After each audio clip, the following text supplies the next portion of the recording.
It is 5:30 and we can begin because Councilor Dexter has arrived. Welcome to your Danville City Commission regular meeting, the day being Monday, the 23rd.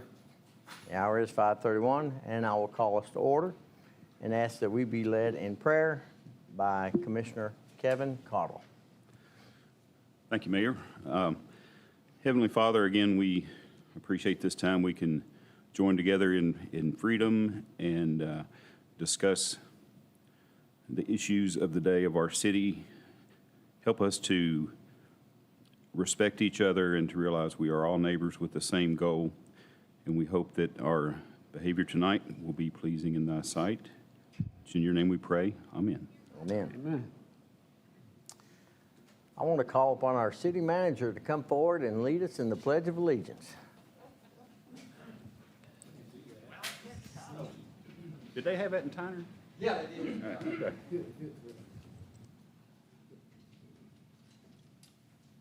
Allegiance to the flag of the United States of America and to the republic for which it stands, one nation, under God, indivisible, with liberty and justice for all. Thank you for that. Kevin, would you see that he gets a little pen key to the city, please? Okay.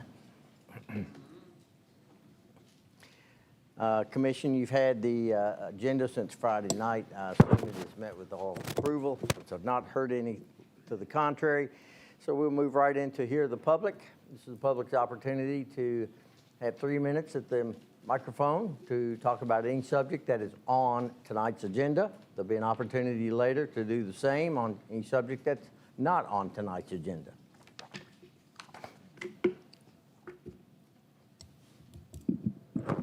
The CDC. Can you introduce yourself, please? I'm Susan Weston. Thank you, ma'am. The CDC does not recommend face shields as a form of protection against spreading COVID. The draft in front of you includes face shields. I challenge you either to delete that or to share evidence that face shield, as opposed to masks or gaiters, provides protection. Thank you. Thank you, ma'am.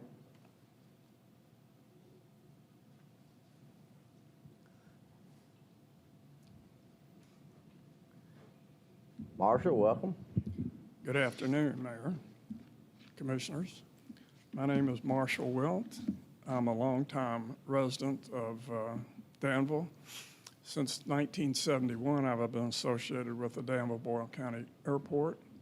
Since the mid-1980s, I've been a continuous member of the airport board. I hope you would give me a little forbearance about the time limit. I will be brief, but in my mind, what I'm about to say has relevance to item number 7 that I hope you would be interested in. The decades of the 60s, the 70s, the 80s were financially difficult for the airport. At times, I wondered whether the airport could keep its doors open. That was made possible ultimately by financial assistance from the city and the county. It has continued to this day. Everyone associated with the airport is very appreciative of that. In the middle 1980s, under the leadership of Stuart Powell, the chairman, the airport board decided to assume the priority of managing the airport for economic development by attracting business aviation customers. And we looked for businesses which had airplanes and they used them in their use, in their business operations. At the same time, we maintained good service for our private recreational flyers and transient traffic.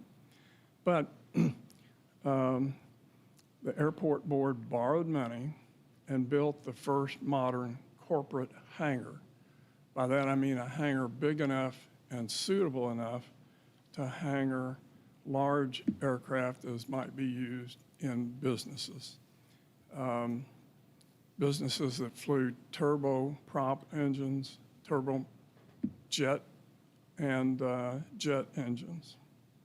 And we modified our fuel system so that we could sell fuel. And initially, service there was slow, but it picked up.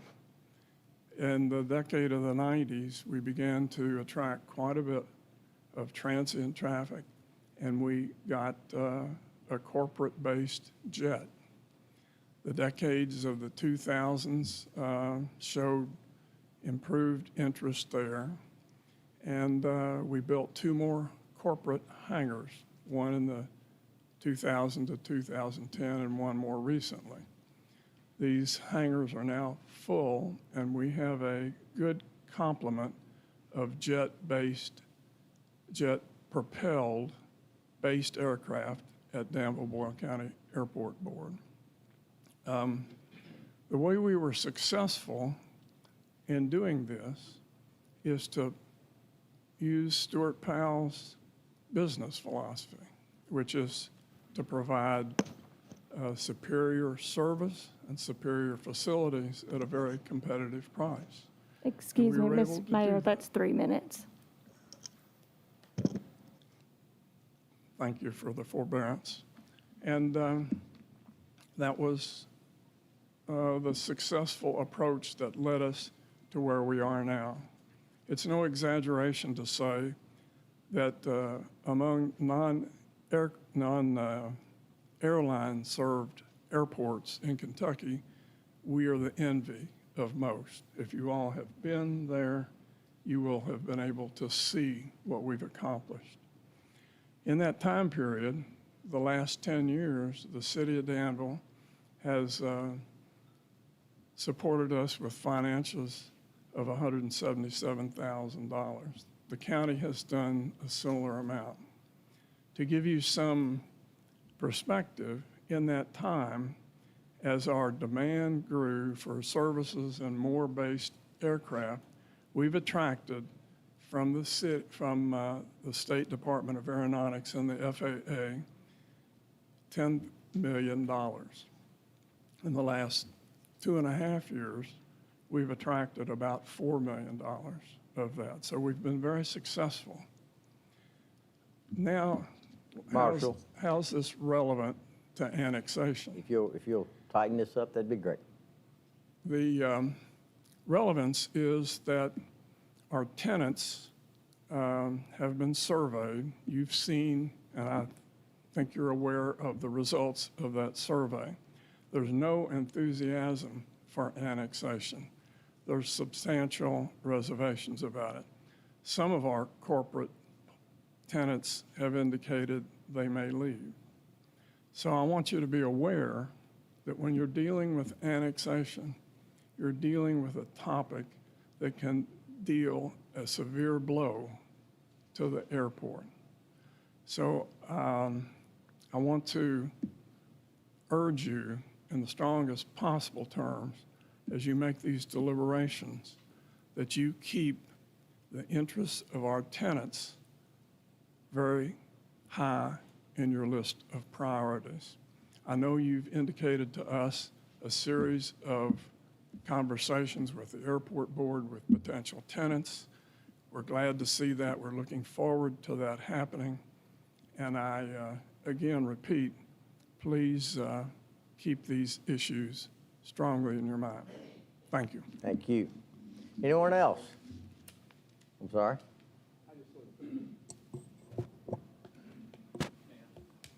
Yes, let me ask a question before we do this.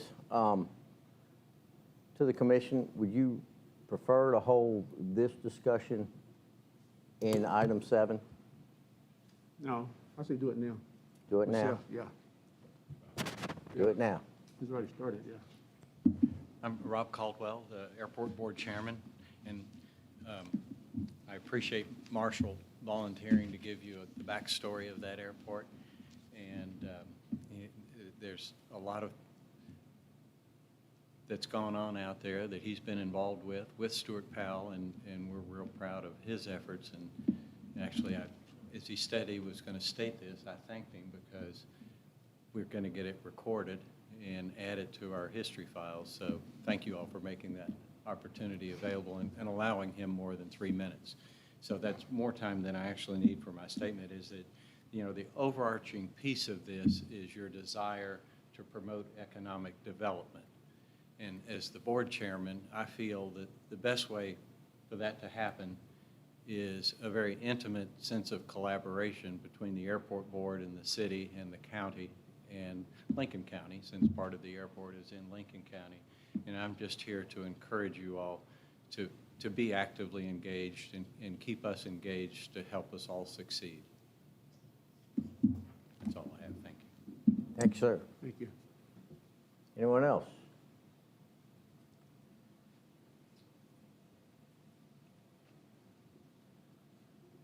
My name's William McCormick. My wife and I own the last tract of land next where Airport Road is.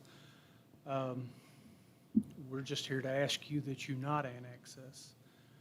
At this point in time, we can see no benefit to us or the farm to be annexed. I'm just asking you guys to consider this, and that's all I have to say. Thank you. Thank you. Appreciate you being here. Anyone else? Seeing not, we'll move right along into item 1, which is a proclamation for City Government Month. And if you'll indulge me, I will read this. Whereas civics education in Kentucky schools is important to ensure future generations are engaged and involved in their local community and its governance, and whereas elementary schools are a prime location for the introduction of local government principles and responsibilities, and whereas involving and informing students of local government programs and duties can provide an opportunity for entire families to connect with vital city services and programs, and whereas there are 416 cities in Kentucky and 55% of the state's population lives in a city, and whereas City Government Month is a civics awareness campaign that educates elementary school students about city services by providing teachers lesson plans, a coloring and activity book, and an implementation guide. And whereas City Government Month calls on city officials to get involved in their local schools and in educating and engaging elementary school students in city government.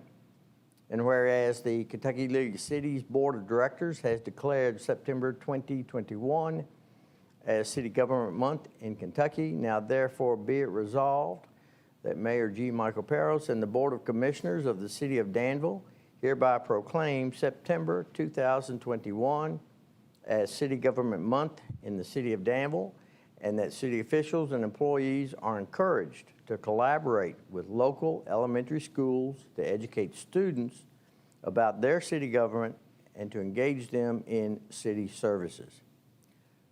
Do I hear a motion for the acceptance of the proclamation? So moved. We have a motion by Commissioner Terry. Is there a second? Second. Mr. Cardle, thank you. Discussion? Seeing none, all in favor of the motion say aye. Aye. Opposed, like sign. Motion carries. Item 2 is an update on our situation with COVID-19. Brent, welcome back. Hey, I always appreciate the opportunity to talk to you guys. Feel free to ask me any questions as we go along, and I'll answer what I can. I'll give you a little data, and then I want to make a comment on a statement that was made on Facebook, because I think it's one of the better things I've seen to relate really what COVID is for us right now. So I get asked this a lot recently: what's the ages of the cases that we have? Since August 1st to August 23, we've had 412 cases, average out about 18 or so a day, maybe a little less than that. Now, if you look at the averages that happen on the governor's website every day, the way that works, that's a little different formula for doing that. So if you don't come up with 18 a day, that's kind of what the difference is, but it all evens out to be the same. So ages 0 to 10, 46. Ages 11 to 20, 71. Ages 21 to 30, 68. Ages 31 to 40, 72. Ages 41 to 50, 52. 51 to 60 is 48 cases. 61 to 70 is 32 cases. 71 to 80 is 18 cases, and 81 plus are 4 cases. So if you remember back at the beginning of the pandemic, the interesting thing was most of those numbers were on that upper edge of 70 and above. So you can see how the numbers have shifted over a year and a half of what we're doing. But that's just a little information to give you. Now, one thing to note, as we all know, school started for Boyle County about a couple weeks ago. Danville will be starting soon.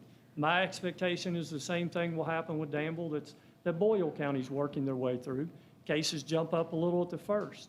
And Boyle's having to figure out how to do that, and they've got a great plan. Danville, when I've talked to them, they have a great plan. But all the school systems are having to deal with that initially and see how that plays out and what they can do to make sure they keep those kids as safe as they do. And they really do work hard at doing that. It's a large population, and a lot of those, as we know, are not eligible for vaccination yet. And so it's just a little different thing for them. Okay, let me give you a little bit more numbers. All right, so on one of the pieces of data that we see on the governor's website every day and we're Region 5. And I think it's interesting for people to understand that because one of the things says current regional statistics. So if you look at Region 5, this is some really good data, I think, for people in the community. COVID-19 inpatient, and this was as of yesterday, 339 people. COVID-19 people that are in the ICU in the state of Kentucky, 105. COVID-19 on ventilators, 64. And then if you go right on across the numbers that I try to pay attention to about every day, inpatient capacity in use, 70.90% of our hospital beds in Region 5. ICU capacity in use, 57.89%. And then ventilator capacity in use, 44.32%. So that just gives you a little running everyday numbers that you can see what's going on with our beds, our ICU beds, our ventilators. It does not necessarily mean that they're all being used just for COVID. There can be, obviously other things that people are on those for. But it gives you an idea of what that is. Current COVID-19 hospital census, hospitalized 1,780 on an ICU or in an ICU floor, 487 on a ventilator, 255. And that was just a day or so ago. So that just gives you a little different information. As of yesterday, it was a big day. We had 31 cases that came into Boyle County. And if that average, we're talking 17 or 18 a day. So yesterday, obviously, that happened. And that's kind of how our numbers go. We'll have a day with 7 and we'll have a day with 31. There's no real rhyme or reason to that other than that's just how the numbers have been flowing for a while. And obviously, everybody can see from the news and stuff that that's where we fall. And that's how the numbers have been going. Our rating on the map, this is the one I get asked about a lot. Yesterday was 49.9. And yes, we're in the red as most of Kentucky. I think there's 6 or 7 counties maybe in the orange or yellow right now, but we're in the red. It's always interesting for me for Boyle, and I never understand this. Usually what happens are the counties around us, their numbers on the map jump up higher than us. We lag behind. But then when we finally catch them, we pass them. And it's been like this several times over the last year and a half. And then at some point, it seems like we come down faster. I don't have a rhyme or reason for that, but that's just kind of how those numbers on that map go. So to my point of one of the things I saw that I thought was one of the best ideas out there, and Ephraim put this out on Friday. And I'll say this about Ephraim, and you all have heard me say this before. I am really proud of the job Ephraim does in our community. And it's easy to forget, they don't serve just Boyle. They serve about a 6 to 10 area and counties around us. So it's not just us. But they do a tremendous job taking care of us in this community and with COVID. But they put out I guess a stat or whatever, and I just thought it was really good. So they did the people who were in the hospital. And this one, the one I'm looking at first is March 1st, 2021 through August 19th, 2021. Of not vaccinated people, 284 in the hospital, 26 deaths. Vaccinated people, 23 with 2 deaths. And this was hospitalizations and deaths with Ephraim McDowell. Flip over, well, it was on the same post. And I really like this one. Total COVID hospitalizations from August 13th through August 19th. There was 84 total COVID hospitalizations, 84 that, or 44, I'll get my numbers right. 44 not vaccinated, 8 vaccinated. In the ICU, 15 not vaccinated, 1 vaccinated. The med-surg, just that general, they're in the hospital, but maybe not on the ICU floor. They had 29 not vaccinated and 7 vaccinated. That's about the best way I can put as far as vaccination. And I know there's a lot of different opinions about vaccination, and I appreciate that. Everybody has a thought on that, and that's okay. But really, when you look at what we're doing, where we are a year and a half into this, vaccination is that real key piece of this, along with social distancing, masking when appropriate, hand washing, all those things together. But vaccination is the thing. I've said this quite a bit lately, and I know some people find it kind of odd. You know, we're not going to, on the government level, mandate our way out of this. What we are going to do is each individual business, each individual community, we have got to figure out how to survive with COVID, make sure we still function economically, as well as all the, you know, the things looking at hospital capacity, healthcare capacity, all those things. And we've got to figure out for each business how they're going to do that. Everybody can have a little different plan. You know, the schools had to come up with a plan right up front, and they've got some good plans. It's a red light, green light, yellow light, depending on case numbers. And that's just what businesses are going to have to do. You know, maybe COVID goes away and I'm totally wrong and it's just what it is, but it sure seems to me it's along that flu pattern where we've got it and, you know, we've got to figure out how to deal with this. So a lot of my discussions now with businesses are, okay, what are you going to do if you have 10 employees and 4 of them are COVID positive and they're quarantined for the next 10 days? You know, how are you going to keep your business going? How are you going to deal with the close contacts of that? Are you going to, you know, how are you going to send them home and how are you going to determine who goes home and who stays, those type of things? How are you going to deal with vaccination? Some people are going to require it, some won't. How are you going to deal with masking? You know, what are all those things that play into your business? So that's a lot of my message now to people. What I try to relay to them is to be thinking along those lines and do that more than just, oh man, we've got this major pandemic going, we've got all these cases. Well, let's figure out how to live with it. And we have. I'm not saying anybody hadn't. We have. A lot of places have really done a really good job. But that's really a key feature right now where we are moving forward. My guess, and this is just Brent's 2 cents.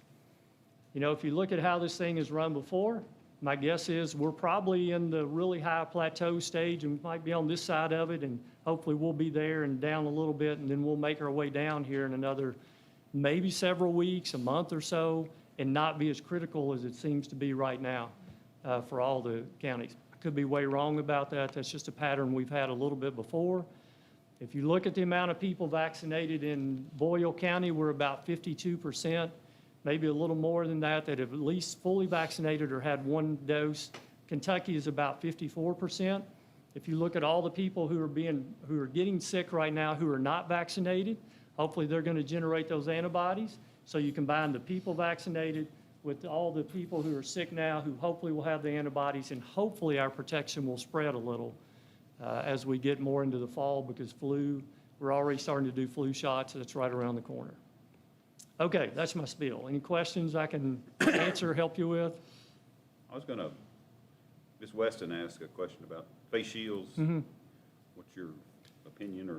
I think face shields definitely have a place in the medical, but usually when I see face shields, it's also with, usually there's a mask or whatever they're using in the medical field, and a face shield is where mainly I see that used. It can be other places too. You know, you can go to a dentist's office. I was there the other day and they were using that in conjunction with other methods too. So it wasn't just a face shield. I don't know, I could be way wrong on this. I'm trying to think of the last time I've seen just a face shield, with the exception of somebody who truly has a condition that they can't wear a mask for breathing purposes, and a face shield is the best, you know, piece of equipment they can use. Any update on the Johnson & Johnson as far as a booster shot? The Johnson & Johnson, no. The Moderna and the Pfizer, well, Pfizer was approved, actually officially approved today, which I think is a great step for the vaccines. I would assume Moderna will be along, not far behind that. So those booster shots will start. Ephraim has already started with the immunocompromised people, thank goodness. We're starting that hopefully in the next week or so, and then the boosters for both of those.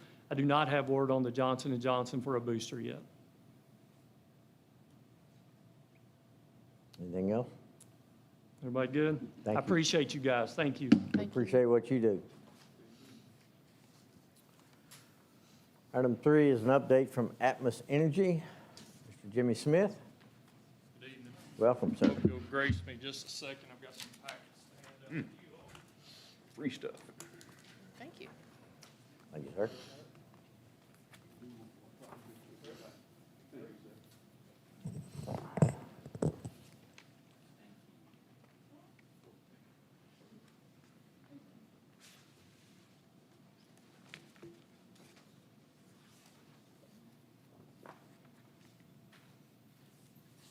Thank you all for having me. I'm Jimmy Smith, Operations Supervisor with Atmos Energy here in the Danville District. And with me, I got Manager of Public Affairs, Kay Coombs. I got Mason Mingus, owner of Team Construction, Superintendent Byron Stallman, and I got Raymond Sullivan, Field Construction Coordinator with Atmos Energy. And what we've got going on, so let me get my glasses out here so I can make sure I see everything. In your packets at the very back, there's an overview of Atmos Energy Enterprise and the Kentucky Division. When you get some time, please take a look at that.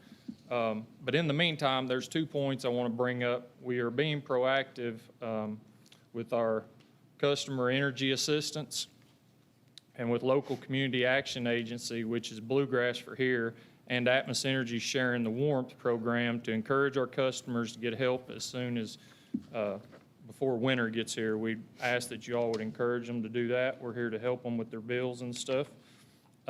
Second point is I'd like to highlight, make sure you've probably seen and read in the papers that we recently filed a rate case for $16.4 million. Our last rate case was in 2018.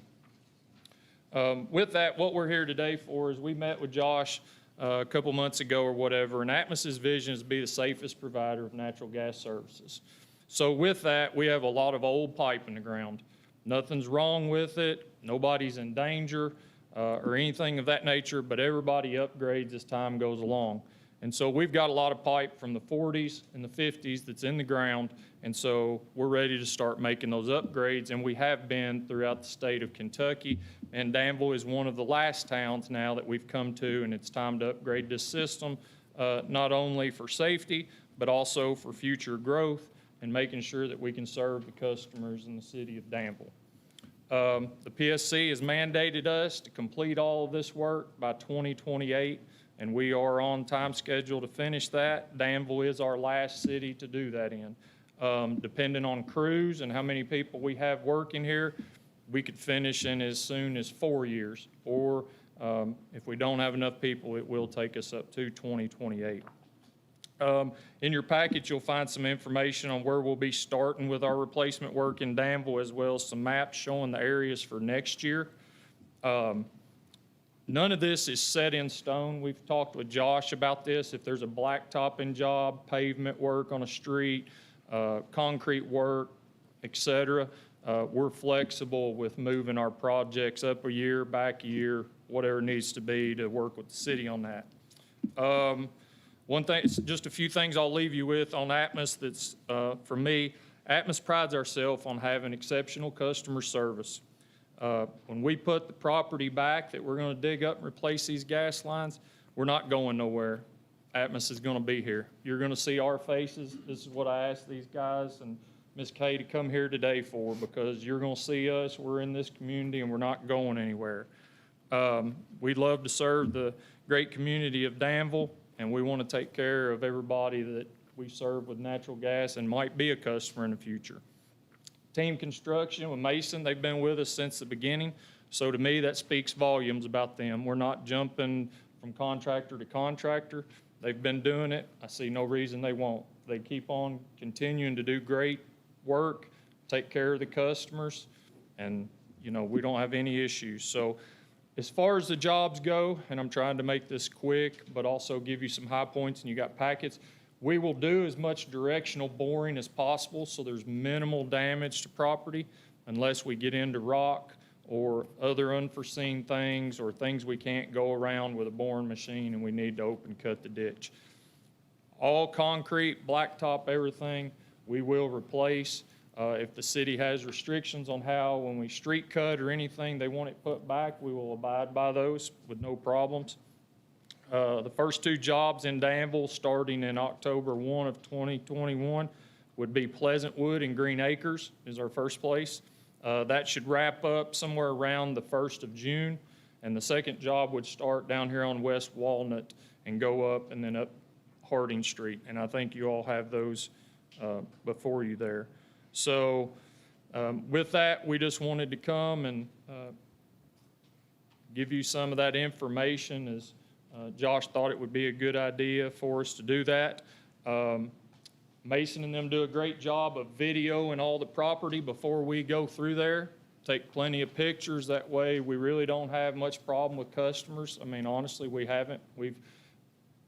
These guys can all tell you, I want my team of Atmos in Danville to be the best.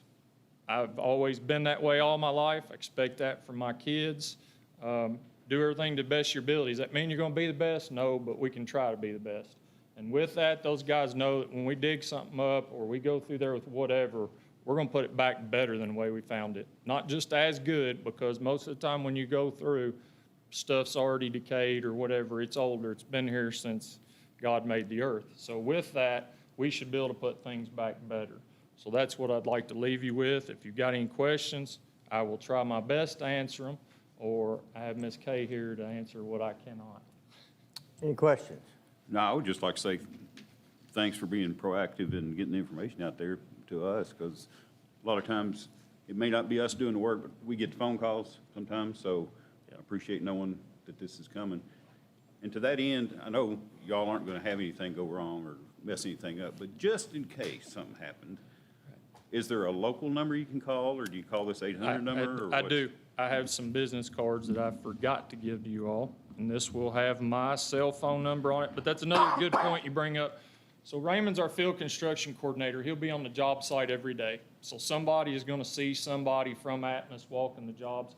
Mason's guys will be on the job every day. Mason, not so much, but Byron will be his superintendent. So we don't run, we don't shy away from anybody. We're here to work through problems, like I said, and hopefully when we go through that first time, people are already happy and we don't have to go back. But in that case, you can't make everybody happy. I'm fully aware of that, no matter what. So, but we are, so I will give you these.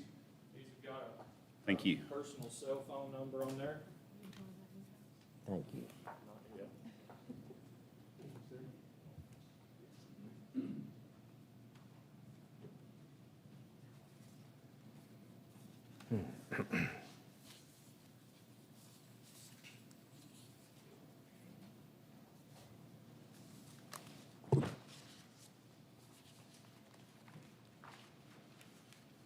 Any other questions or comments?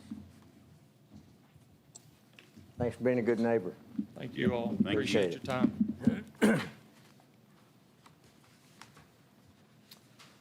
Item 4 is the approval of the previous meeting. And that meeting date was,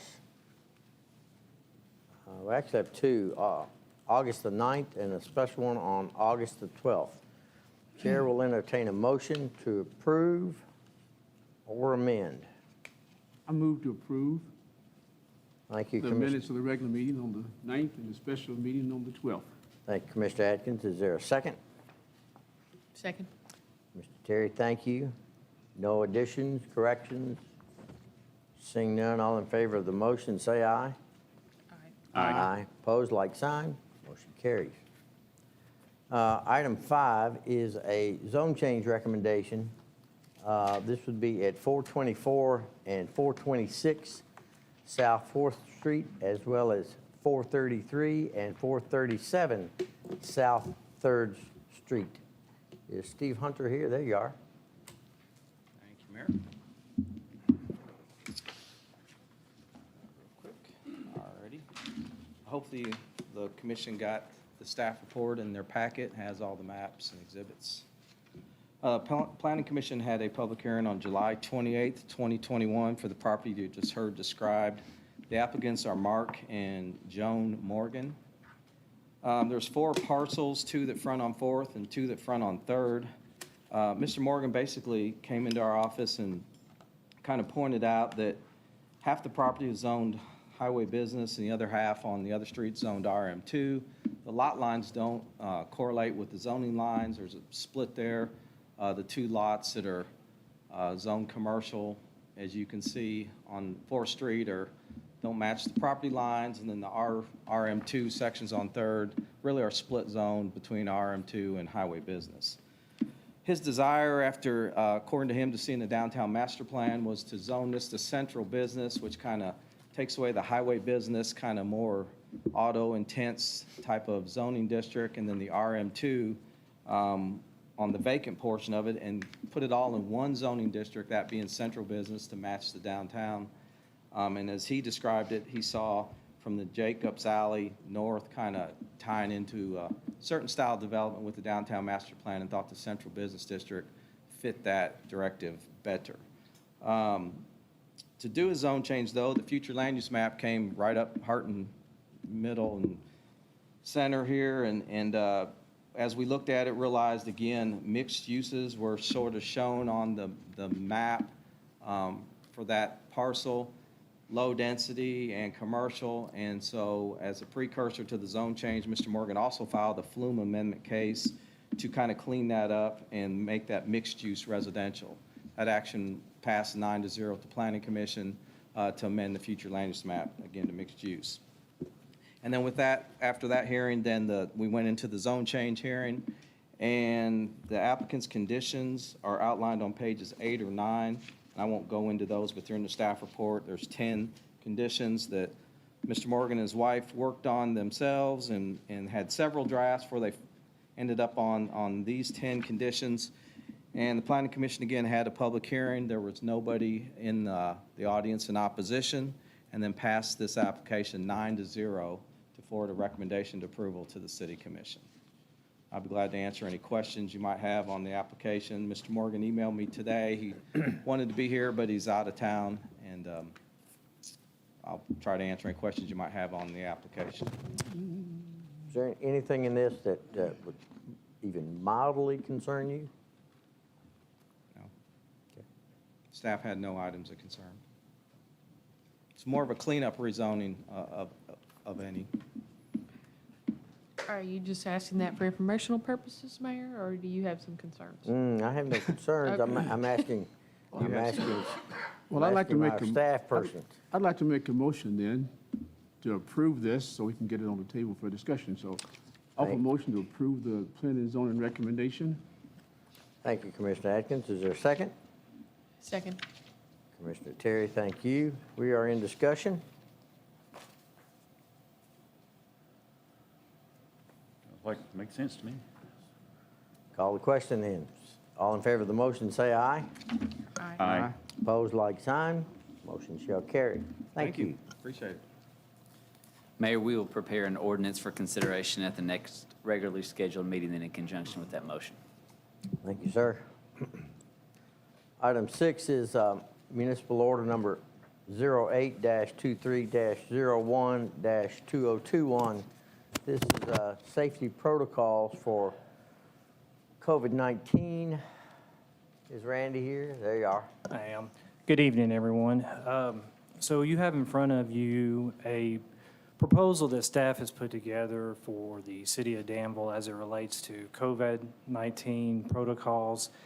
One of the things that we do as an organization, as an employer, and Brent alluded to this earlier when he spoke, that while the state has established regulations to a certain level, it really is up to the individual organizations, agencies, and employers to help combat COVID-19, not only in the workplace, but within the community. And so what you have in front of you is a proposal that staff has put together. Myself, the city manager, along with discussions with our upper management team, this policy was drafted. Now, of course, this is a first draft. It's open to discussion, feedback, but we feel this is, with everything that's going on in the community, the state, we feel like this is a necessary time to put these protocols into place. So really, the way this policy is written, there's a lot of information here, but I'm going to go through and just summarize. It's really got 5 components to it.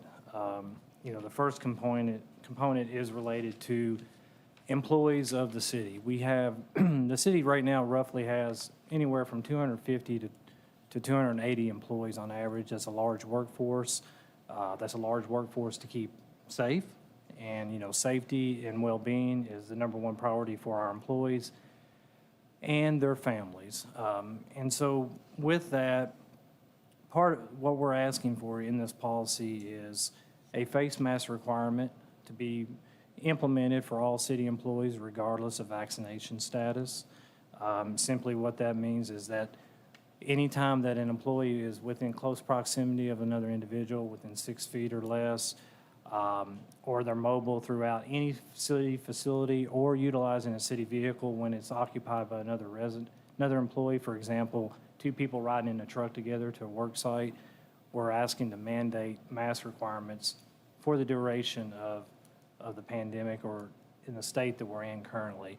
Of course, we all know this is a very fluid situation. We don't know if it's going to trend upward or downward, but we feel like we need to implement those protocols right away. Now, Brent had alluded to it earlier when he talked about face masks. One of the things that we are required to do as well is there are certain employees that we are aware that based on medical or religious accommodations, they may not be able to wear a face mask or a face shield or whatever, or a gaiter, et cetera. In those events, those would be just like any type of normal employee accommodation. They would have to be made to HR behind closed doors to accommodate their needs. One of the things that we can try to do is, practice social distancing to the best of their ability, especially with individuals that have, accommodations where underlying issues where they can't wear a mask. Now, outside of that, any employee that does not have an underlying condition, we feel like it is appropriate to mandate masks anytime they're inside a city facility, like I mentioned earlier, using a vehicle. Now, if an employee is alone in their own workspace, obviously they're alone in their own office, et cetera, they wouldn't have to wear a mask. But if someone comes into that office or they travel to someone else's office within close proximity, we feel like a mask mandate should be put in place. Now, the second component to the recommended policy is similar to the employees, but this is for public visitors. Not only do we have an obligation to protect our employees, but we also have an obligation to protect those public visitors that come into our facility. I mean, that's the general public, contractors, vendors that we work with, or anyone that's coming to the facility. We ask that we mandate a mask requirement for them, not only for City Hall, but any facility that the city currently owns. The same thing here is, obviously with public visitors, there's certain individuals have underlying health conditions where it doesn't require them to wear a mask. We understand those, we recognize those. The EEOC recognize agent employers to make those accommodations as well. But we ask those individuals, if that is the case, to try to practice social distancing just to limit their exposure as well as exposure of our employees. And so that's what we're asking for on that component of it, okay? The third part of this policy is meeting requirements. What we've asked for in this policy, and this is a discussion that we had in detail with myself and the city manager, is limiting meetings to 25 or less. That could be any kind of meeting, a public meeting, a meeting behind closed doors with like employee training, individual meetings, whatever the capacity may be, limited that to less than 25, unless you have a circumstance where you can have more folks in a room, but you can practice social distancing. The same thing applies here when we talk about accommodations for those with underlying issues. If there are individuals that have underlying issues and they want to attend a meeting, and they can't wear a face mask, we ask them to social distance. If there's inability to social distance, we ask that they not attend those meetings under this policy. Now, the other part of it is cleaning and sanitation. Obviously, here in City Hall, we have a very good custodian, Mona. She does a fantastic job, but she's not the only person that needs to be responsible for cleaning and sanitizing. not only here, but also other city facilities. So we're asking employees to be required to clean their own workstations, you know, for example, disinfecting anything that you touch on a regular basis, like a keyboard, light switches, doorknobs. Those are things that have been known to spread the virus, and so we want to be proactive in requiring employees to clean their workstations on a regular basis. And then the last part is, you know, we want to make sure that this is a policy that's enforceable, that we all do our part, because I feel like as a city, we have an obligation to be leaders in the community. And with that said, we're asking this to be part of our standard policies for the duration of the pandemic, meaning that's enforceable upon employees that refuse to abide by that policy. Okay, so that is the summary of what we have in front of you. I'm open to any suggestions, comments, feedback. And again, we understand this is a fluid document, but we wanted to go ahead and get this draft of what staff felt was appropriate to bring to the table. Chair will entertain a motion in a second so we can begin discussion. I'll make a motion that we approve municipal order 082301, 2021. Thank you, Commissioner Cottle. Is there a second? Second. Mr. Atkins, thank you. We are in discussion. I do have a question about our fitness center and Yes. what those patrons will be required to do while exercising. That is a great question, and that's one that we did take into consideration. Unfortunately, if the patron is in the gym by themselves and they can social distance, we wouldn't require them to wear a face mask. Now, like for example, if someone's coming into the building and they're walking to the gym to get on the treadmill, for example, they would have to wear their face mask.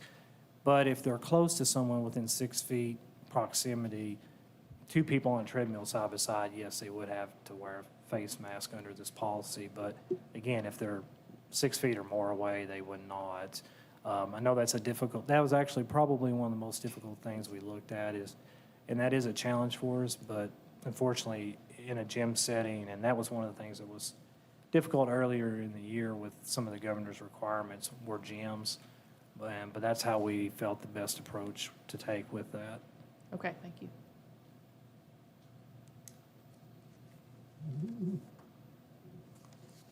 I was going to say the 25 meeting requirement is, we have more than that present tonight. So in anticipation of that, could we also be prepared for regular meeting nights to have the training room downstairs available? It might have Yes. a capacity of another 25 or so. You know, I hate to see us turn people away if they can Yeah. do all this other good stuff Eh, and still be present. And that's a great point, and that was another one of the more difficult components of putting this policy together, is how do we handle meetings where we reach that 25 capacity and utilizing the training room downstairs, social distancing. And if you're in a meeting where social distancing can't be applicable, for example, if it's a large group of individuals, we would ask that they wear their face masks, especially if they cannot social distance in tighter confines.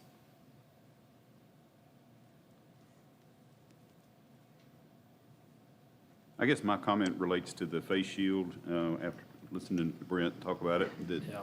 typically they're worn with some other kind of protection. We might want to, I would prefer that we take that out, but that's just me. And I also would prefer, and they're going to love that up here, I'd like for us to put the barriers back. Okay. Again, that's just me. I think we talked about that at the last meeting. Didn't we? Yep. Yeah, Yeah, that, you were here. I wasn't here. What did we decide? yeah, we were waiting on you to get back before we Yeah. answered that question. So, You could have No, called me. we'll do that. We'll work on that. Yes, that will be done. Thank you very much. I knew y'all were on top of it. Now, when Well, you we- say we're we going to work actually- on that, what day of the week is that? What day? It'll be done before the next meeting for you all. We actually said Kevin was going to, you are going to actually install those. Good. Okay. That's what we decided. And some of our committees are back meeting in person. Want to be sure we notify the committee chairpersons of these new updates as well. yeah. And one thing we'll have to do as well is before we'll have to make sure that we have appropriate amounts of PPE available, face masks to our employees, to the general public as well. And the best way I feel like to roll this out is to lay out a defined time frame when we, obviously soon, but prepare our employees for the policy and the general public as well. And put notices up at the entrances and exits of every city facility of what our policy is. But Commissioner Cottle, back to your point, we can definitely add that in. I think that's a good suggestion. Face shields with, corresponding face mask. I think part of that, though, is we do have to consider those, as Rich mentioned, that may have an underlying medical condition Oh, where a I face mask. understand that, yeah. And, but that is something we can add that language in there for sure. Well, it's definitely better than nothing, Yes. I would think. And if someone does have a condition, that they can wear the shield just to have a little bit of protection. I think so too. And those are individual basis, especially when we talk about it being a private medical issue for an employee. That's something that would be discussed, behind closed doors with that individual. The only thing I had on this is I mentioned we would like to keep this policy intact until staff feels like it's an appropriate time to bring it forth. No one knows when that is. It could be a month, it could be 6 months. It's just, as we all know, it's a fluid situation, so we'll bring back when we feel like it's recommended time to release these restrictions, when we feel like we can safely do so. Well, I guess the comment should be thanks for the work that's been done. And also, I want to encourage us to keep abreast with the health department of updates so that if this thing needs to be changed and more restrictions added, that we be prepared to do that. It is, and I think that's key. That's a key, great point, is we may need to come back with revised restrictions. Like, right now, we passed the city, we were very proactive back in March when we passed our own emergency paid leave program. When the Department of Labor didn't renew the Family First Act, we brought our own back in. And so there's a lot of things there that we may need to visit as we feel fit to do so. So it's not a full and final, it's a working document, basically, is what I feel like it should be. Okay, we have a motion and a second. Any further comments, questions? Just that, we're going to amend that part about the face shield? Yes. So that will be included, is that included as part of this motion, or do we need to? I think staff has indicated that it'll be changed administratively, so I think the Yes. motion as made will encompass that. Okay, thank you. You good, Commissioner? Yes, yes, sir. Anything further? Then I'll call the question. All in favor of the municipal order, say aye. Aye. Opposed, like sign. Motion carries. Item 7 is the first reading of ordinance number 1976, which is the intent to annex territories on US 127. And I'm going to ask our city clerk to read the preamble to the ordinance. This is the first reading of ordinance number 1976, an ordinance of the City of Danville, Kentucky pursuant to KRS 81A.420, establishing its intent to annex the unincorporated territory lying adjacent to and contiguous with the present city boundaries, being the area between US 127 South and Ghost Pike to extending to the south past Kentucky 1273 Airport Road, which property is owned by Franklin Floyd Jarvis and Martha Sue Jarvis, husband and wife, Nicholas Adams and Brittany Mills, husband and wife, William D. Spoonamore, unmarried, William L. McCormick, and Danville Bull County Airport Board, consisting in the whole of 583.663 acres, more or less, and being more accurately described below. To get us in discussion, Chair would like a motion and a second, please. I'll move to pass ordinance 1976. I guess it's the first reading as presented. Thank you, Commissioner Atkins. Is there a second? Second. Commissioner Terry, thank you. We are in discussion, and I would ask council if he wants to start this discussion, or if city manager prefers. We would just point out that this is a first reading because of the exhibit. We have amended the boundary slightly on the south end to align with the southeastern boundary of the Bull County and Lincoln County lines. So the boundary does not extrude into Lincoln County. It merely gets to the county line. So that, therefore, because that we consider that a change, we are starting over with the first reading, and then we will bring back a second reading at the next meeting. Meanwhile, after this first reading, we'll send out the certified letters like we did the last time. I would also add that we do have received a list of questions from the airport board, and we can, I don't know that it's appropriate to ask them to take action on this while this is on the table. I think we would have to do this after this step, but we would suggest that we would like to read for the record and part of or summarize, I guess, our response to the questions of the airport board, and then ask the city commission to authorize the mayor to execute the cover letter and submit the response officially back to the airport board for their benefit. And so we'll ask you to take that up after the conclusion is reached on the first reading of the intent. Were any questions or comments? We ready for discussion? All righty. Just since I haven't been here, I don't know if y'all talked about it before, but what is the hurry? The prompting is the request of the neighboring property owners that had requested to be annexed into the city. Some of them, or one of them particularly, had concern with some development that was occurring next to the property, and wanted to make sure that, or had expressed an interest in making sure that it was considered in a timely fashion relative to that submittal. Yeah, but the airport was not one of those people. No, so as with a lot of things, when we have a request, we look at it in a broader view and look at it from the perspective of if the city commission is being asked to take an action, what does that action look like comprehensively? And that was how the boundary was concluded when it was drafted originally. Okay.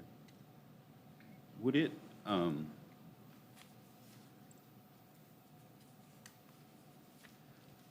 in the document, there's a couple of questions and a couple of our answers that said we're going to figure out some tax incentives. We're going to, there's a couple of references to that kind of thing. Yeah, so let me summarize their questions and our response real quick, and maybe Okay. that will help. At the end of the day, the action being considered is annexation, which is defined as the expansion of the city's corporate limits. It has no impact on the counties whatsoever. It has no impact on the county's boundaries or their jurisdictional control of the property within their boundaries, right? That was one of the questions that we got. The theme of our response is make an attempt to clarify that point. Secondly, it has no impact whatsoever on the operations of the airport or or an additional expressive control over the airport board as a legal entity. In fact, if you want to talk about that, you can, but the city can't do that. The city and county established under KRS the airport board many years ago, and that is how the airport is supposed to be administered. That is how the decisions made. What we've learned to be inside of the fence, which is an FAA term for the area inside of the controlled access for the airport.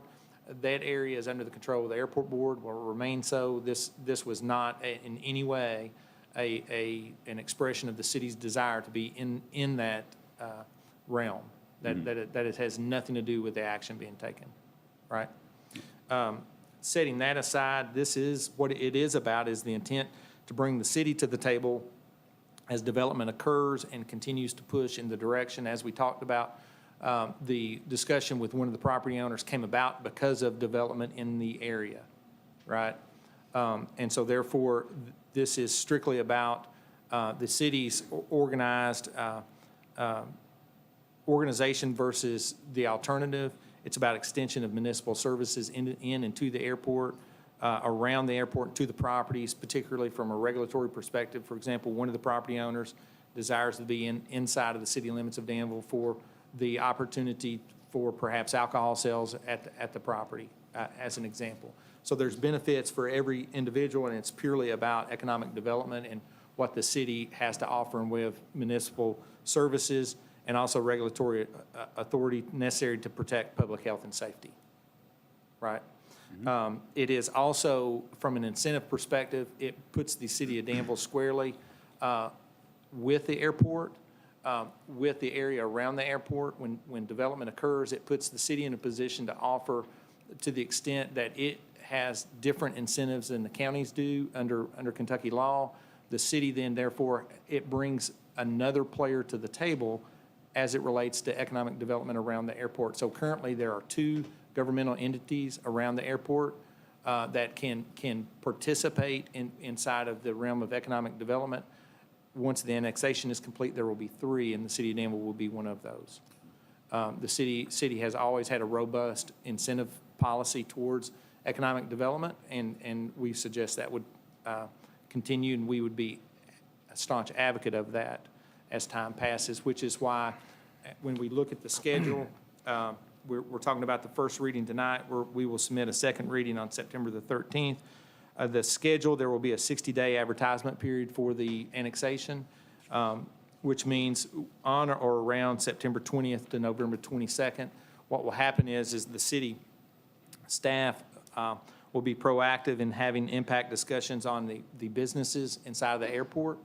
In addition to that, we will develop an airport financial policy, which is tied to promoting and supporting the businesses already at the airport and the jobs at the airport and around the airport to the extent that we can do that. We will have an opportunity, once you all issue the notice of intent, that frees staff up fully to talk to those businesses and to develop those policies that need to be adopted before the city staff comes back to the city commission and ask you to officially annex or make a decision around the annexation ordinance. This is a notice of intent. It is not annexing the airport. Annexation comes at minimum 60 days after the second reading and publication. So this is not annexation tonight. It is merely the first step towards that discussion, and a decision will be made sometime in the future on the subject. So city staff would expect to reach out to the property owners along the route. Again, reach out to the airport board informally, sit down with the businesses formally, and identify issues, but more importantly, opportunities that exist. The annexation of the city is not a negative. A lot of businesses proactively seek to be involved in the city strictly because there's an advantage from services standpoint, there's an advantage from insurance rating, there's advantages for municipal services that are offered, there's advantages with municipal rates that the city can offer. So in contrast to what the rule or the knee-jerk reaction can be sometimes, is that it's immediately a negative. In contrast to that, it is a substantial gain and win for the area around the airport, including the airport. But it's up to us to help communicate that, and we will, once you all give us the permission by authorizing the intent, we will work to communicate that. What would be the harm in communicating that prior to I mean, it just seems to me like everybody needs to get in the same room and talk about it, workshop, whatever we need to do, because I think there's some misinformation or some trepidation due to whatever reason, but it seems like we're pulling some people kicking and screaming into this who don't want to be there, and we can't really give them a great reason why. I think we need to tell them why. I mean, I think everybody needs to get together, hear the same thing, hear the same numbers, hear the same everything, and I don't know why we can't do that before we do this. If I may, on that point, I think it's important to review, just from a legal standpoint, what consent annexation is versus. I'm not really talking about those guys. I mean, I agree Right, with that. I understand, but what this does, and I've tried to think of this analogy, I mean, it's getting to be fall. What this ordinance does before you is merely blow the whistle to say, okay, it's time to kick the ball off and start. It's not rushing to overtime to determine a winner or loser. It's merely saying, blowing the whistle, let's start. And the precise conversation that you are desiring to have is appropriate to have in the first quarter of what is a long game. And this ordinance in front of you simply allows those conversations to transpire. It would be inappropriate and out of place for staff, certainly the commission, to have these types of conversations prior to being on the record to show you have any intent of doing it. It would be like doing strategic planning for something you haven't identified as a goal. So what this merely does is set a goal and say there is a possibility or an intention here to proceed, but then it allows these conversations to continue. And I should say, since the last meeting, there have been robust conversations between the parties, and particularly the airport board and its leadership in particular. We requested that they submit questions. They did it timely, and staff prepared responses and had a very healthy conversation and just last week regarding those 10, 11, 12 items, whatever they were. And that product is before you tonight. Mm-hmm. And so I take one exception with the fact that the notion that this is a rushed process. Quite the contrary. It's merely the initiation of what is a long process. Will be, I mean, the soonest this could even go into effect would be 2 weeks before Christmas. No, excuse me, 2 weeks before New Year, the New Year. So this is just the beginning of what will be not only a conversation with those potential property owners in the annexed area, but it's a community discussion. The questions are answered not only for the benefit of the airport board, but those that live in the entire community, because that's who annexation affects, the entire community, not just the landowners in which the area being annexed is being sought. This step that is in front of you now is authorizing us to have the conversations you're talking about. Without that full authorization, it's not understood at all. And that's just how the process is set up to work. It's why it is a two-step process. It ensures that the commission takes a step, and then the community is made aware of the discussion, and so that the discussion can actually happen and the questions can be answered. This is not, you are not annexing the airport tonight or in 2 weeks. No, Right. yeah, I understand. I think everybody gets that part. And I thought the questions and the answers were both excellent. I do think, and I agree with you, Stephen, that it's really not a rush process, but as you know, perception goes a long way with people we represent. So I think it's something we have to consider. And Yeah. my thought is if we don't have to floor it right now, then we don't have to move ahead right now. Yeah, the first calls we got is that it was being annexed that night. And so. Oh, I know, yeah. Like I say, there's a lot of misinformation and Right. things that I think Yeah. maybe we should have done a better job of clearing up early or could do now. And it's not all our deal, but. We mentioned this earlier too in prior conversations, but oftentimes we take for granted the use of certain terms. And we do that in any occupation or social setting. We use certain terms that we're very accustomed to that aren't necessarily scary or alarming to us, but may be to others. Annexation is not a dirty word. It's not condemnation. It's not eminent domain. It has nothing to do with organization operation of any business. It has nothing to do with that. It couldn't be more counter to any of those points. To the contrary, the city 90% of the times is sought out by business owners to be annexed for the realization of services and benefits. The processes before you was implemented any other time we've ever done a non-consensual annexation, most recently along Ghost Pike, where there were property owners who sought the city that said they requested annexation, and the city, just like in that time period, evaluated the entire area and said, well, when you do that annexation, what makes the most sense for the extension of city services and boundaries to make sense for the community as a whole in order to do that? That's precisely the same thing that has transpired here. And so while that is very familiar to staff and possibly you, we do recognize the fact that that is vastly unfamiliar to most people who don't work in municipal government. So if there was an error on the part of the city, it was that maybe at the first reading, a more fuller explanation could have been provided in defining exactly what the action was being taken was. Yeah. Well, I mean, I'm not condemning anybody. I mean, we're doing the process like it's by law supposed to be done, so I'm not, I'm not being critical at all. I'm just expressing my opinion, so. But I think everybody's probably pretty well ready to vote here.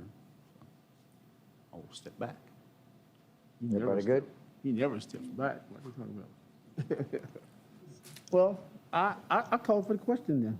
Question's been called. Madam Clerk? Commissioner Cottle, No. Commissioner Terry, Yes. Mayor Paris, Yes. Commissioner Atkins. Yes, ma'am. Item 8 is resolution number 2021.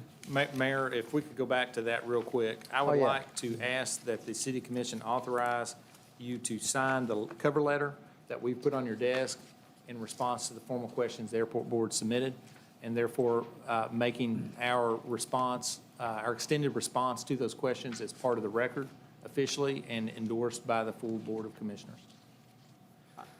I'll make that motion, but I'd also like to add with the caveat that the airport board be given the opportunity to respond back, add additional questions to the list if necessary, that we keep the dialogue flowing. I really appreciate the meeting that was held last Friday by a few members of the commission and the airport board, and that was a very positive meeting, and I hope that dialogue continues. The goal is to make this a win-win for all of us. So that's your motion, sir? Yes, sir, and an editorial along with Is it. there a second? Second. Thank you, Commissioner Terry. Any discussion? All in favor of that motion, say aye. Aye. Opposed, like sign. Motion carries. Item number 8 is resolution number 2021-08-23-01. This is an agreement with BAS. Thank you, Mayor and Commissioners. There you are. Nick is on vacation this week, so he asked me to present this information. I'm going to ask you to speak up just a little bit, too. Okay. There we go. This is a agreement regarding our HVAC, our heating and air building automation control system.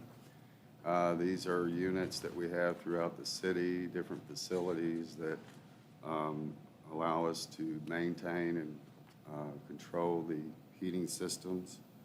The HVAC building automation system it's currently self-hosted. It requires a lot of network infrastructure, requires an on-site server, and substantial staff time to maintain. We have asked Kershaw Train for a proposal to host the system in the cloud, which will help in the maintenance, and we feel like it'll be more efficient system to implement. So the annual recurring cost will be around $5,216, and the funding will come out of building and maintenance within the finance budget. So it's kind of like pretty much automating what we have. Any questions for Mr. Morris? I move for approval of resolution 2021-08-2301. Thanks, Commissioner Cottle. Is there a second? Second. Mr. Terry, thank you. Questions, comments? So this isn't part of our agreement with Kershaw Train now that we have, right? It doesn't. No, they provide the software and platform, but the data, the housing of the operations, the system will now move off-site to the cloud, which is actually probably is about the same cost in the long term. And is certainly, as he indicated, is much more efficient from a technology standpoint. And so we certainly endorse it. It's a good idea. But, we had that they monitored? Yes, or- and, yes. It sort of paid for itself. Is this part of that, or? Well, with that, so I'm not saying that real clearly. With that, you have two options. You can either host it yourself on your servers or host it Oh, in the okay. cloud. So it is related And so to it's the that. same exact system. Nothing's changing. It's only where it's hosted. Okay. And so we're moving it off-site and hosting it in the cloud. Gotcha. And think ultimately that will be better. I'm slow, but I got you. Any further questions, comments? The Chair will call the question. All in favor of the motion, say aye. Aye. Opposed, like sign. Motion will carry. Item 9 is a department update on IT. Continue, Mr. Marsh. Okay, we're about into a year of using a help desk support system. This has allowed staff and members in our department to be more proactive with trouble tickets, issues that come through the city, and some of the statistics here. We've done quite well. We've pretty much stayed close to 90% completing everything that's come along. It's been a real good system, and it's helped us a lot. I think you should have 2 printouts on the work we're doing on the new website. Our initial design was presented to the website team by Civic Plus, and the team made recommendations for changing based on the initial design to better fit the new city branding.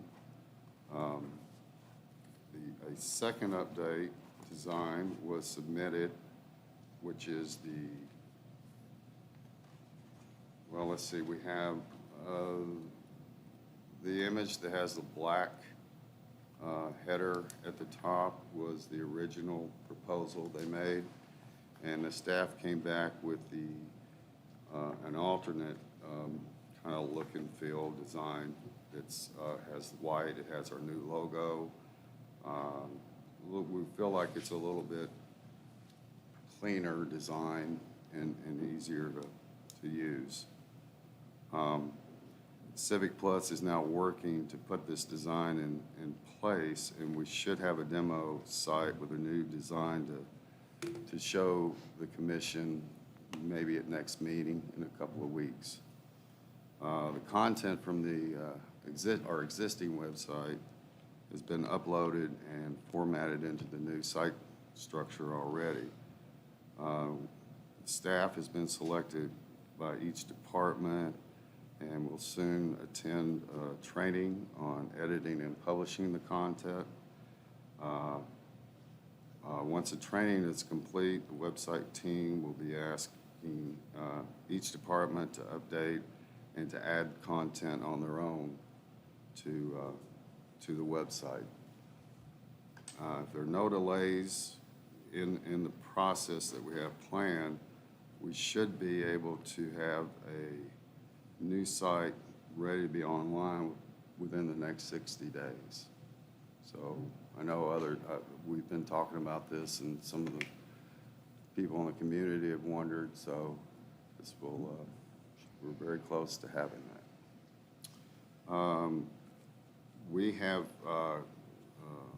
We have completed upgrades of security camera systems at both the Bunny Davis Fitness Center as well as Millennium Park. The cameras have been upgraded to full high-definition resolution, and we've updated the video recorders to help us in more footage retention and better remote access.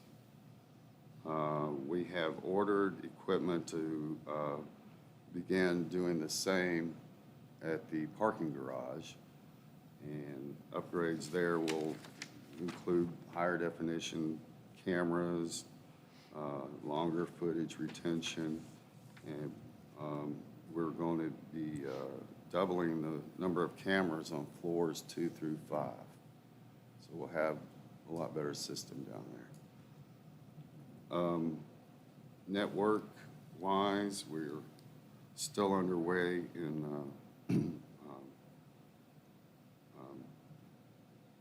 integrating and updating our networking equipment and procedures throughout the city. We're bringing all the networks back into City Hall for security and management and some better oversight about what's going on with all the systems out in various facilities. We're getting ready to deploy what we call an Active Directory server, and this is basically a system that allows us to control access and account for who's on, doing what. That's kind of part of everything. And we're still deploying several new firewalls throughout the city, and along with that, we'll be implementing some more security features. Fire station, we are getting everything ready to begin that. We have been working with the architect and the electrical engineers to approve and some of the various technological systems. We've begun the process for acquiring the hardware that goes over there. These include TVs, cameras, networking equipment. I know Nick has started working on the new radio tower, which will be a pretty big move for us.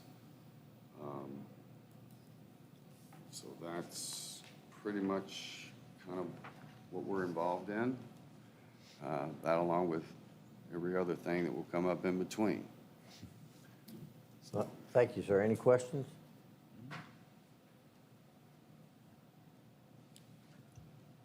Thank you. Thank you. Appreciate it. City Manager report, Mr. Coffey. Thank you, Mayor, Commissioners. I would like to point out that next week, the 31st, we're still going to do the symposium. We will be practicing social distancing, and we will be recording the presenters and making that available to the public. It's not a Q&A session, and so while there may be a simple question asked of a presenter to clarify what is in their presentation, it's not a situation where anyone in the crowd is expressing an opinion or strong direction of any kind. It's not an interaction, it's a presentation style meeting. And so we'll record that and make that available, but we would just like to point out that we still intend to do that. There is specifically a session related to airport and aerospace, I guess you call it. Yeah, my instinct is you all will find it pretty interesting considering the discussion that we've just had, yeah. And so we'll make that available and Yes. and point that out. Well, I just wanted to point that out so that people can watch that and be enlightened. Could you repeat the date, time, and location, please? It's August 31st, 9 a.m., and it will be at the UK Extension Office on Corporate Drive. Anything else? No, sir. And we will move on into Hear the Public. This is the opportunity I spoke of earlier for the public to address commission on any item that has not been addressed on tonight's agenda.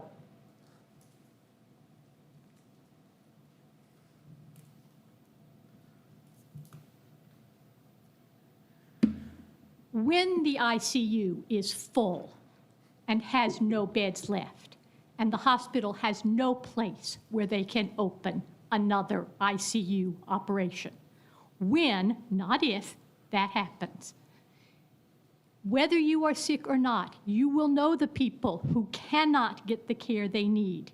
You will know the people in car wrecks who cannot get emergency care. You will know them. You already know the parents weeping with exhaustion, expecting the schools to close again. You already know the mothers of young babies who cannot keep them safe except by hiding them in their houses. That is what has happened in our community already. But ICU occupation for our whole region doubled in the last 16 days. If it doubles again, the monster will be upon us. Our community is not warned. Our community is not braced for it. Our healthcare providers do not believe we support them and will help them. And they are right. You have chosen what you will do to help our community understand the danger. That's settled. You're not going to help us get ready, except for those whose insurance premiums you have to pay. That's who you are. That's how this works. The sorrow is coming. It is coming for us all. And I live in a town which has no civic leadership ready to help us prepare or slow it down. That's the truth.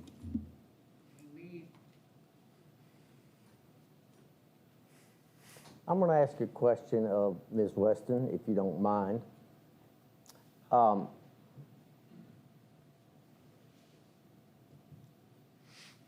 Certainly understand your concern. What would be your suggestion? You could pass a resolution tonight urging the community to vaccinate. You could pass a resolution tonight urging the community to mask.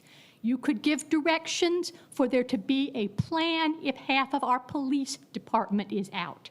You could check on whether our water service can be safe if half of the staff is out.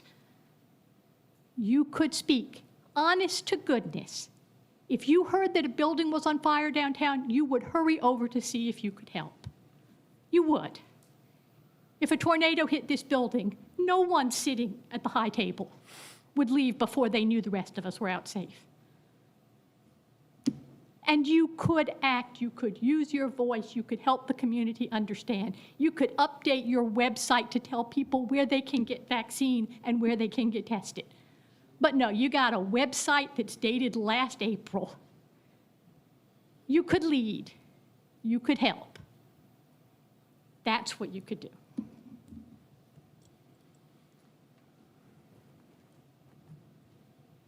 Anyone else? Wilma?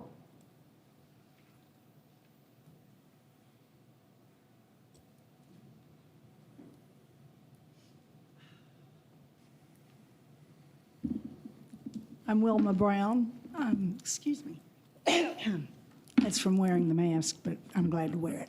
I've been concerned, of course, about communication and especially about the website, so I was really happy to get the information tonight that that's, at least we have a deadline, 60 days. That still seems like a long time to me, but I understand it and at least have a date.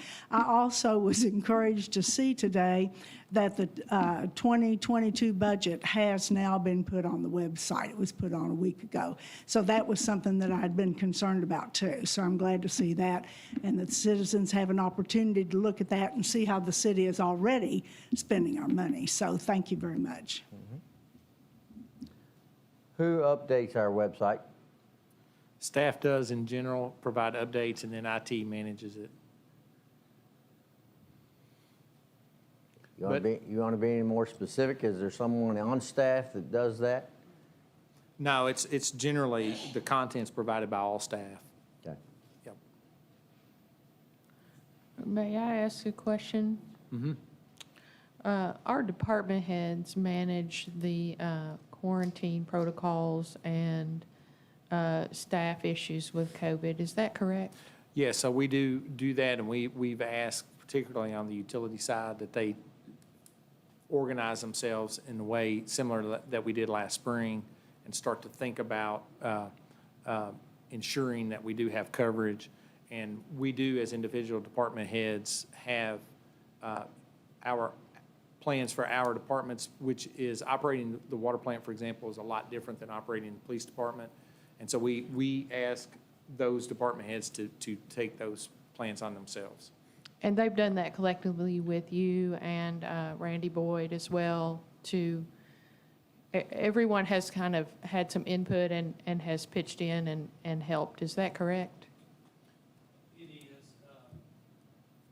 We, over the last year, especially probably around December, January, when we had the spike last year, we had several departments that got, really hit hard with COVID. And to the city manager's point, to Earl's point, the department heads have contingency plans in place to combat these items. Obviously, we've always been very proactive in quarantining employees, not only if they have COVID, but if we feel like there's a direct exposure. So we've been very proactive in that. Obviously, it's a very fluid situation, as I mentioned earlier. But yes, long answer short is we've worked in conjunction and helped them, and they've done it's not a perfect science. We all learn from it. I mean, there's no perfect answer here. We're learning as a community, but our department heads have done an excellent job in keeping their departments running through these crises. Thank you. Anyone else? We will move on into commissioner comments. Ms. Calhoun? Yes, they installed 2 lights down at the Michael M. Smith Memorial Park, but they installed it on the side street. I thought the lights supposed to been going over to the track. And they, KU said the light would show from the street on over to the track, but it don't. Josh gonna come down there tonight and see for himself. And I'm gonna show you the light and how they put it up. And when they dug the hole, it was water. First they thought maybe it was gas mixed into it, but it wasn't. But they put that pole right down in that water. And it's one down by the picnic table close to the basketball court, that last, it's the M building, the last housing apartment. That's where the second light is. And that ain't showing way over to the track neither. And I'm gonna show you what it looks like. Man, this been working since I can come up here. You wanna cut up?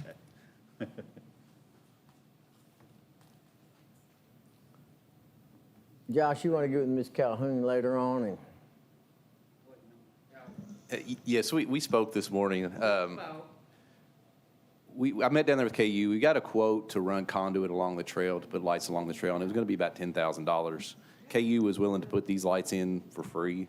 I mean, we'll have our $60 a month charge for the 4 lights that were installed, but the initial installation was free. So we thought we'd try this, see how it looked.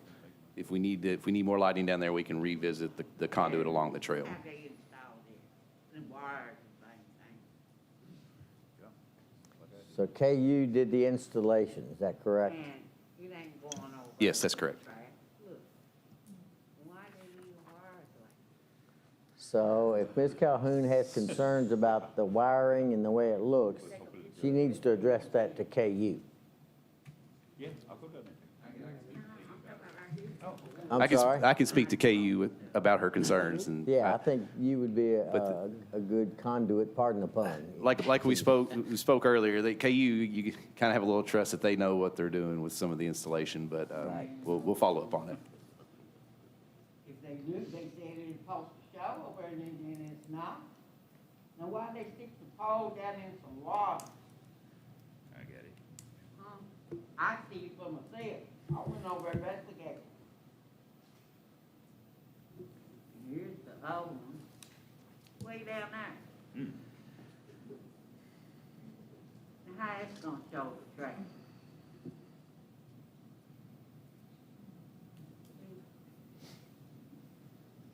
Yeah, doesn't look like it would. Sloppy. Josh is going down there with you this evening. Yeah, when it gets dark, he's gonna let me know that he's down there. Thank you, Ms. Calhoun. And they still gonna put the water splash for, when Josh, they gonna start on that? Josh gonna give you an answer on that. We should begin the process of hiring a consultant tonight for parks facilities design, and if I think anything that we would design this winter would be implemented in the spring, summer of next year. So, See, you ain't seen the light. I'm gonna show it to you after this is over with. That's all I gotta say. All right. Anyone else? Let's do commissioner comments and then take a short 5-minute recess. Commissioner comments? Anyone? I just think the COVID situation, what I think people are saying to us at last meeting and this meeting is that if these things that are in place that we're doing, we need to get the information out to the public. The public needs to know that we have this plan in place, that plan in place. A proclamation from us would be nice because it could be published that would say that we are concerned. I think that all of our staff, and I think that all of the commissioners individually are doing some things, but I think we've been asked to do something as a collective body, and that's the part we're not responding to as a commission. So probably just come up with something to put in place for us as a commission to send out as a statement to our community. Anyone else? But can I say something about this COVID? Like she said, they filled up over to the hospital. Where are they gonna go? Stanford or Harrisburg? They got room over there? No, thank you. Do they have room? No, the numbers are for the entire region, including everyone in Fayette County. When it overflows, there will be nowhere within 100 miles that those exits can go. That's sad. Yeah. Okay. You have anything to say? You have anything to say? I appreciate your passion. I appreciate your interest. I appreciate the information that you're putting out to the community. This city, as a staff, has been very well prepared since last year, starting about March. And if a resolution will make a difference, we'll certainly do that. If I thought a resolution would make a difference, we would do it every day. We'd have a call meeting every day.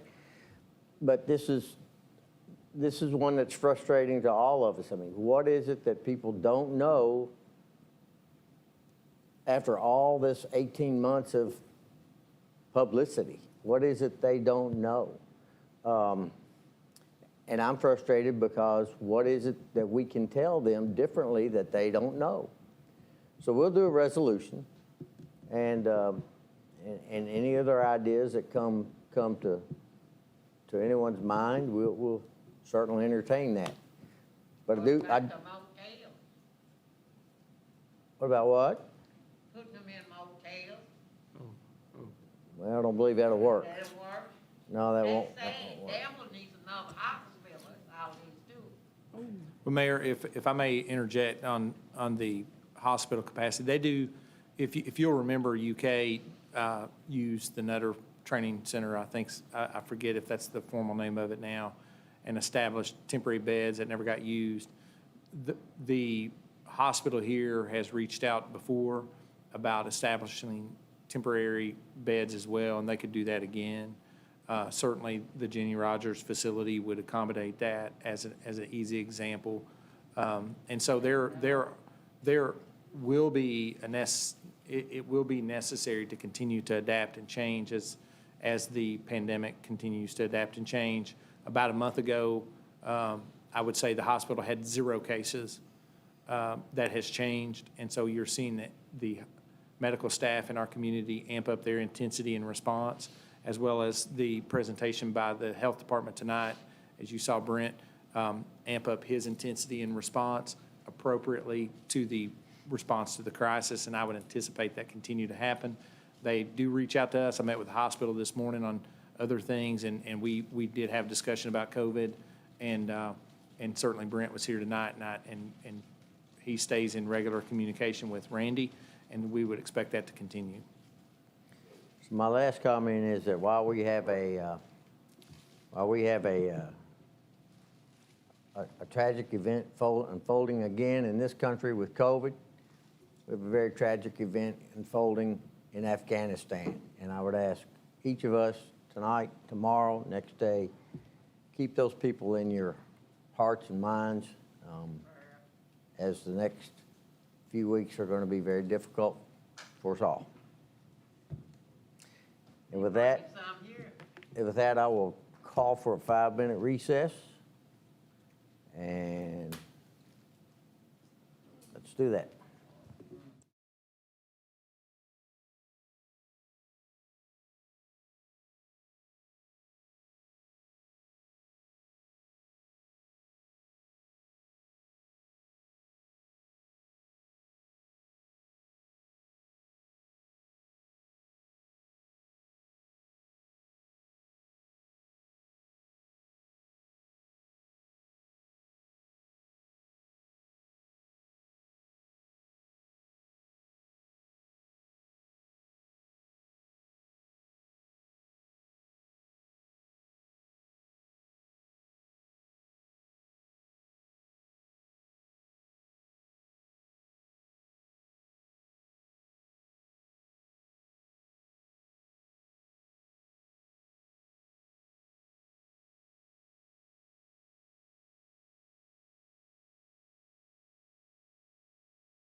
Ready to continue on here?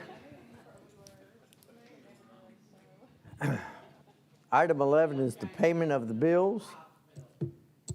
Do I hear a motion for the payment of the bills as presented?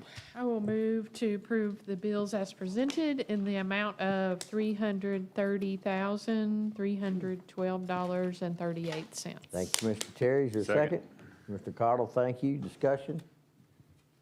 Seeing none, all in favor of the motion, say aye. Aye. Opposed, like sign. Item 12 is the second reading of ordinance number 1975. This is with respect to the property tax rates that we discussed last meeting. It's the compensating rate. And I will ask that it begin with Madam Clerk reading the ordinance, please. This is the second reading of ordinance number 1975, an ordinance establishing ad valorem tax rates for fiscal year 2021 through 2022 and penalties for non-payment. So moved. Motion is made by Commissioner Atkins. Is there a second? Second. Mr. Terry, thank you. This is the compensating rate that we do annually to basically maintain what the revenue is. With the exception of growth. And this year, it actually went down. That is correct. It goes from .14 to .138. Yeah, I was going to, good to make that point because it looks like, if you just read that, it looks like a tax increase. People will see that and then quit reading, but actually, people's rates went down. Right. Yep. Any further comments or questions?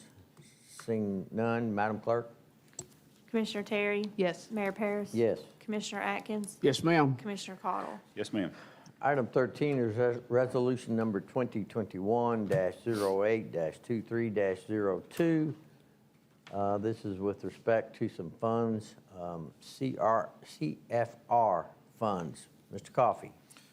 Thank you, Mayor. Recall, the city has accepted on 2 occasions COVID relief funds that was seen as revenue replacement. This is another round of that. It's a significantly less. This is $125,163. The agreement allows the city to accept that money. Do we hear a motion? I'll move for approval of resolution 2021-08-2302. Thank you, ma'am. Is there a second? Second? Thank you, Commissioner Cottle. We are in discussion. Do we have certain things that we were supposed to use this for? This has no restrictions. It's purely revenue replacement where the property, where your occupational taxes was lower.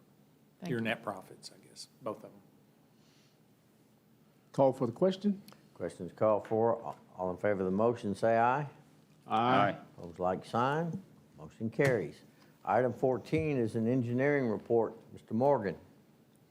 Yes, thank you, Mayor, Commissioners. Try to move through this pretty quick. I think Matt had he's going to put a presentation up there for me.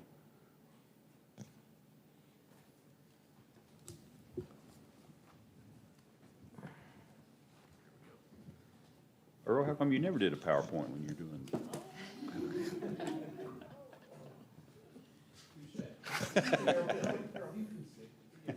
Yeah. Delirious. Delirious. So can anybody guess the street on the picture? I like to, a buddy of mine at the state used to do this with project when we do. Indian Hills somewhere? That looks like, oh, shoot, I can't remember the name of it. Off of Meadow. No. No? That's Carolyn Drive.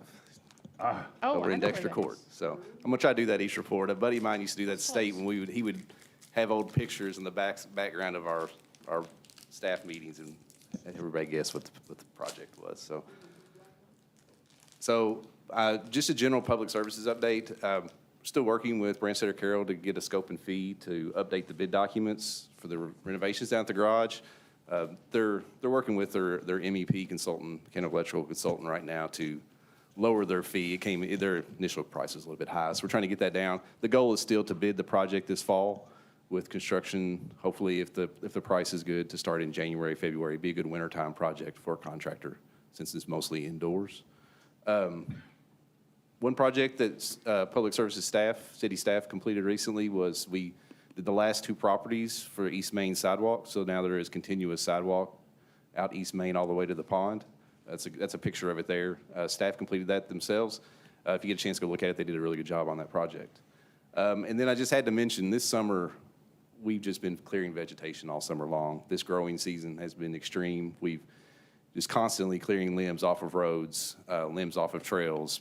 You know, it's been a lot of work for our staff this summer to keep up with that. So I just wanted to mention that. That's what they've been working on a lot. Central Fire Station project.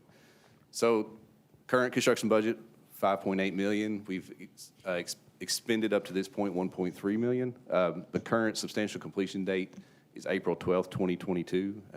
They indicate that they are on schedule for that date at this point. Potential change orders and issues coming down the pipe. We've talked about this before, the sewer force main that comes out of City Hall is going to have to be relocated. We're waiting on a price for that. You'll see a change order probably the next month or so for some electrical upgrades for the exhaust system in the garage. And then we'll have a change order at some point for the streetscape improvements that wasn't included in the initial bid for the sidewalk. So we're working on some drawings for that. I met with KYTC last week to talk about if we could eliminate some of that turning lane that goes on the North 5th, so to make it safer for the fire trucks exiting. We're going to try to shorten that about halfway. May even include a bump out into the parking lane to allow just make sure the fire trucks have plenty of vision, sight distance up Main Street. Streetscape projects, still trying to get approval from KYTC for the signal poles for 4th and Main for the signal pole replacement. Really hoping to have that soon so we can get those ordered, because it's going to be a long lead time on those. So we're trying to get those ordered. Once we order those, that project will actually be coordinated by KYTC. They will use their contractor that's under master agreement, so it won't be contracted by the city to do that work, to do the installation. It will be done by KYTC. So we're responsible for ordering the materials, and they will do the installation. And then the Main Street streetscape design that we're working on, we're tentatively scheduled for a public meeting September 2nd. I think the way that's going to work is we're just going to have this room kind of open for people to come in and out in the morning. I don't know how we're going to make that work with the new COVID protocols. We'll have to kind of figure that out. I doubt we have 25 people in here at one time for that. I'm going to reach out to the property owners and business owners downtown, make sure they're aware of it, that we're available. Get with the streetscape committee, make sure they're available to come check it out. It's just going to be just an overview of what they've done so far, and they're going to have some boards with some different design elements, so you can choose. They can ask people to vote on which design elements they prefer. Just kind of start working on a general template for design. Are you going to be here a certain time or all day? I think we're going to definitely be here from 9 to 12. Okay. And I've cleared my whole day for that, so I'll be around most of the day if someone wants to vote on the things. I'm going to try to find other opportunities as we get into fall, and hopefully we're able to have some outdoor festivals or things like that. We're going to try to make sure we get these public input opportunities out to a variety of situations, instead of just having a meeting here at City Hall that may not be well attended. And we're still on schedule to be completed with the design by end of this year, and hopefully bid this out in the wintertime and have a contractor on board by the spring to begin construction. Wayfinding signage, I'm going to have something on its own agenda item at the next meeting, the first meeting in September. I've gotten an updated design from our consultant. I'm going to bring that to you. I got it today, actually. So I'm going to bring it to you with some comparisons with the design that was in the original master plan. We've included our new logo. We just wanted to see what that looked like, and we want to show you what the new one looks like and look at the old one and make a decision about what direction we want to go before we start ordering signs. Stormwater program, the first phase of the streamline work that went through the public process a few years ago. The topographic survey is done, and we should start working on. We're going to start working on easement acquisition here fairly soon. So I'll probably bringing some easements back to you all September, October. Once again, it's the same kind of schedule that we're on with most of these projects that were funded this year. Is we'll design them this fall, get them bid out this winter, start working this spring. More urgent is updating our stormwater ordinance and manual. I've got the consultant that's worked with us in the past on those Strand. They're preparing a fee to assist with those updates. That's something that we've been told to get done by the end of this calendar year by the state to meet our permit requirements. they're going to work with us, but that is my goal at this point, is to have those things updated by the end of the year. So it's more of an urgent item that we're working on. You'll see, I'll start bringing some of those to you, probably, hopefully by November or December, we're bringing those forward. And it really is, and I don't want to, that's really just to get us up to date. These, our ordinance and manual were created in 2006, and the permit, our actual permit language has changed since then, and we have not updated to meet that language, and it's really going to be just some really boilerplate stuff that we need to do to meet the Kentucky permit. Trail system, we actually got the encroachment permit approval for the Lebanon Road access point that's going to tie into the trail that runs along the Quail Farm and the back side of the Corporate Drive properties. So we'll begin working on that. We have the permit to do that. So, and then the mountain bike park expansion, we're going to add a mile. The plan is to add a mile to the mountain bike park. That contractor is anticipating being here maybe late September, early October to start that work. So that'll be something you'll see us start to work on. And the Stanford Road Crosswalk is something we're kind of keeping. We have an encroachment permit put in for it, but it's just for the marking and signage. Like we've talked about, we put in a grant application to actually put a pedestrian refuge in there. We're still waiting to hear back about that. Cemeteries, we're actively working on the expansion of Bellevue into that property that we purchased on North First Street. We recently removed some trees and removed some fencing, and we're working now to kind of lay out how the lots are going to sit, so that when we can get those surveyed and prepare to start selling them. The main thing that's holding us up right now is we're trying to solve the drainage issue down by the school parking lot.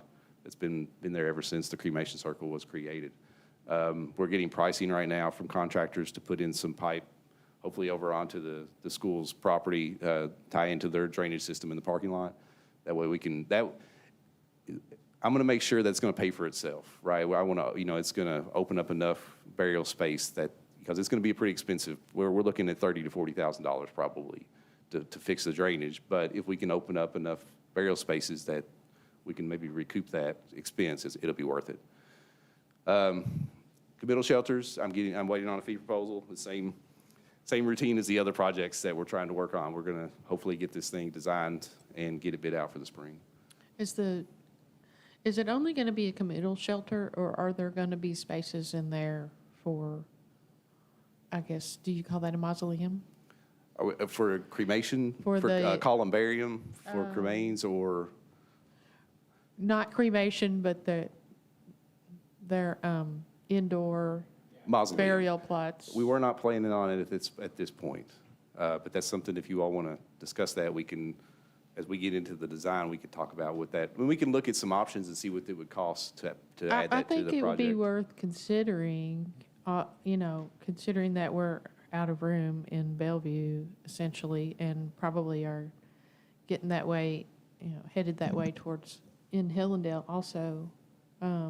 If we're going to put a building there, maybe we could make it a dual purpose. That's what a lot of other cemeteries do. Yeah, we could definitely. Just something to consider. Look at those options when we start the design.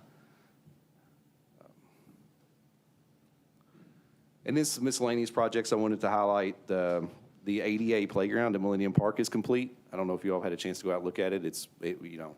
We're pretty happy with the result. The rubberized surface is good. I'm going to struggle to put down mulch surface on our playgrounds if we do any more new playgrounds. I'm going to want to try to get this rubberized surface every time. It's pretty impressive. And then we've done some work on the Cowan Street Park entrance. It's not complete. I didn't have a picture yet because I'm waiting on a couple of things. I want to put a couple of big boulders up there to keep cars from driving in there, and I can't find a loader big enough to pick up the rocks we have. So the county's loader's in the shop, so we're waiting on it to see if the county can help us out. And then I've got a picture there of the Art Center parking lot. We put some lights. We partnered with the Art Center. They've contributed as well to put those lights in. And I don't know if you saw today, we're sealing the parking lot because the Art Center is planning on painting a mural on the parking lot as well. So they're trying to spruce up that space and make it usable for them. And then I wanted to give an update on Dillahay Street. I've been talking to the property owners down there, business owners, and working with Center College to come up with a resolution that works for everybody. And I wanted to put this, this is just a Google Earth shot of that area, and I wanted to include it because I wanted to describe the problem and what we're trying to do to solve it. So right now, I've got a pointer here. This works as a loop for them. Either way, it works as a loop. With 3rd Street and 4th Street being one way, it makes it a little more difficult for deliveries and semi-trucks to get to them. And once they do, they need to use this as a loop, especially if it's a property that the semi-truck can't pull into and turn around out of. So by eliminating this section that we're closing, it's cut this loop off unless they're able to use Fern Street as part of the loop. Then they'll loop like this. Well, the problem is that building right there makes this turn onto Fern pretty much impossible for a semi-truck. So temporarily, short term, we're working with Center to widen this turn out onto their property right there in that corner. And that way, we're putting the truck turn templates on there to make sure that a semi-truck can make that turn. And that's something that I'm meeting down there. They have a drawing. We've looked at the drawing. I've talked to the property owners down there about this as a potential solution. They seem to be on board with it. I think long term, we need to talk about some more things, especially up here. This turn will work, but it is tight. But I think the urgent thing is to get this solved so that right now, if we close this, they will not be able to have a semi-truck will not be able to get in and out of here. So we're trying to make that work. I'm going to meet down there with them tomorrow. There's a storm drain that we need to figure out a solution to. There's some utility poles that we need to move. We have a temporary solution that doesn't involve moving them, but I think as this project goes along, we'll be relocating those utility poles and making this more of a permanent solution. But I think we're working towards something that's going to work for everybody. So, and I think that's it. You all have any questions or anything? Hey, Josh, I just want to clarify one thing in your comment. You said if we close Delahaye Street. I just want to be clear for the record. The section that we discussed has been, in fact, Yes, I'm sorry. closed, I should right? have not used the word. Just want to make sure. Thank you. Thank you, sir. Item 15 is resolution number 2021-08-23-03. This is a Parks Facilities Design Team Selection. Again, Mr. Morgan, continue. Yes, the commission interviewed 3 firms on August 12th. After the interviews, the commission requested further information from the Bayer Becker team concerning their aquatics experience. They've sent that to us, and I've included it in your packet. After reviewing that, I think what the message they're trying to express is that they use different partners for their aquatics work depending on the project, and they like to get to know more about what that's going to include before they choose someone. I think they have experience. Ziegler Park, one of the parks they discussed in their presentation, that had aquatics in it. So they definitely do have experience as a team. But as we move forward, if you all desire to move forward with getting the scope and fee from them, we would dig further into who they're going to use for their aquatics, what experience they bring, and making sure that they're qualified to do the work. I would like to offer a motion to approve Resolution 2021-08-2303. Thank you, Commissioner Terry. Is there a second? Second. Mr. Cardle, thank you. Discussion? Seeing none, I call the question. All in favor of the motion, say aye. Aye. Aye. Mr. Atkins? I was trying to figure out which one this was.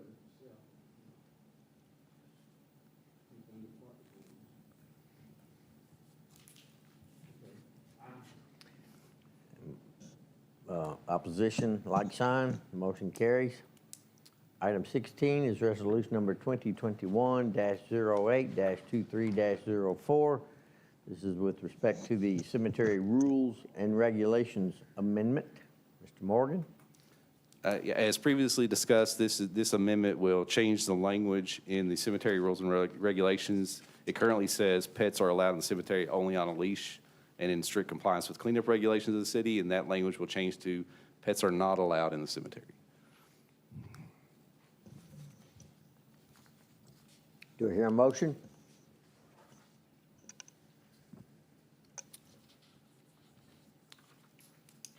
Don't everybody speak at once. Well, for discussion purposes, I will make a motion to approve Resolution 2021-082304. Thank you, Commissioner Terry. Is there a second? I'll second for discussion. Commissioner Cottle, thank you. We are in discussion. Now, have you all talked about this before since the first time we talked about it? I mean, like last We meeting talked or about two? it last week. We talked about the Last last meeting. meeting, yeah. There really is no good answer, is what we came up with. Yeah, I hate to just say no pets allowed. Me too. Well, Cemetery committee was on board with the no dogs, right? Yes. They have a pole down on Duncan Hill by the cemetery. I didn't hear that, she said, what? You said there's a pole down Oh. on Duncan Hill by Hilldale Cemetery. And Assistant Chief Doan was here last time and gave some input about enforcement. So it's easier to enforce someone without their dog on a leash than it is as to who left the waste product. Yeah, I wouldn't want to. Essentially, is that right, Chief? Yeah. It's one of those things where you're best just to say, if you're going to do it, just say no, because you never will be able to figure out who the culprit is or anything like that. And I guess that's my issue, or my thought is, I walk up there all the time, and the people who aren't following the rules must be a really small subset, because I don't see them. Most everybody, or everybody I see, follows the rules, and to have to pass a resolution for what would be the vast minority, in my opinion. true, It until just it's, seems like overkill, but I'm sure we've done that for other things. no, I concur with your sentiment. It gets tough when it's a family member's grave, and then you yeah, go to I see know that, people- then it takes on a people are different very attached. perspective.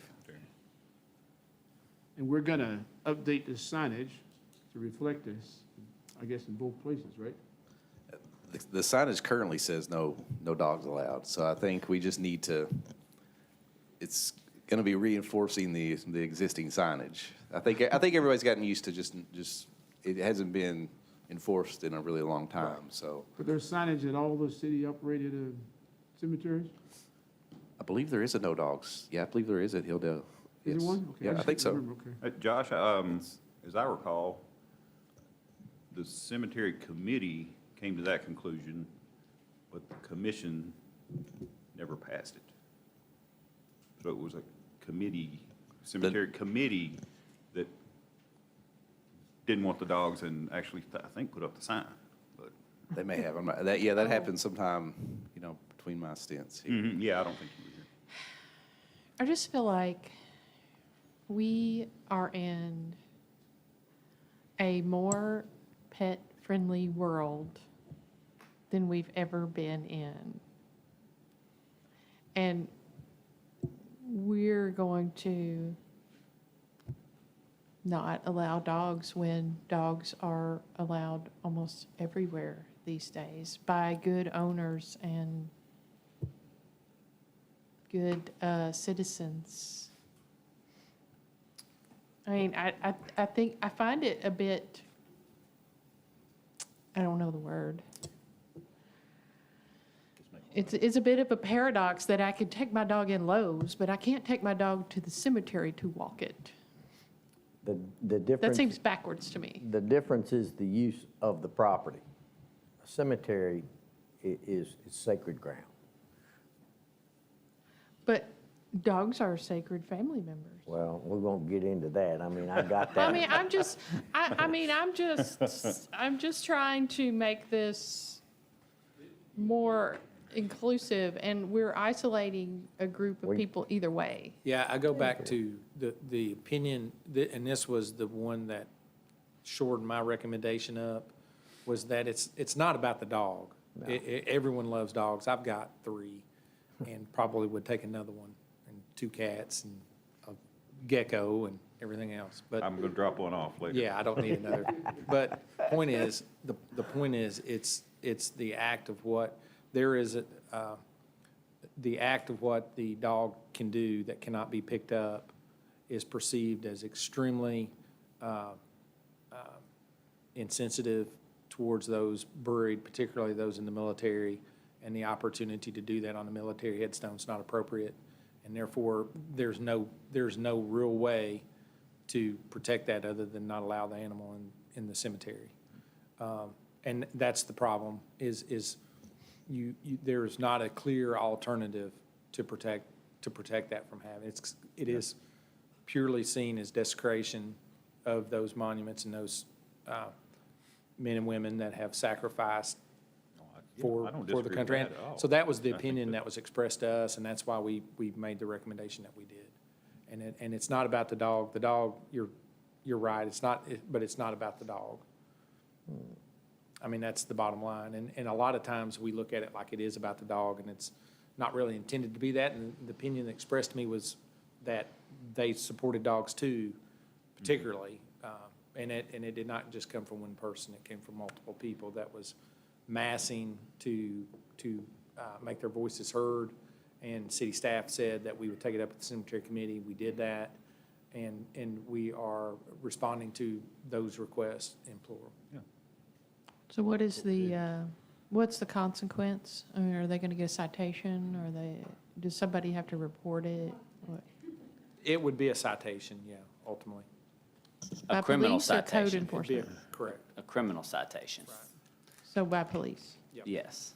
Okay. Currently, it's not under our code ordinances that would allow for a citation to be issued, a civil citation. We could revise that if necessary, but you're still going to have the same enforcement issues, whether it's criminal action, misdemeanor, or one that you can cite for $50 or Yeah, whatever. as with anything, good ideas are welcome. The only problem is with this one, there didn't seem to be a clear path forward, which is how we ended up with it here. The police expressed that, it's very difficult to do enforcement and to catch a defecation issue, but it's easy to see a dog, right?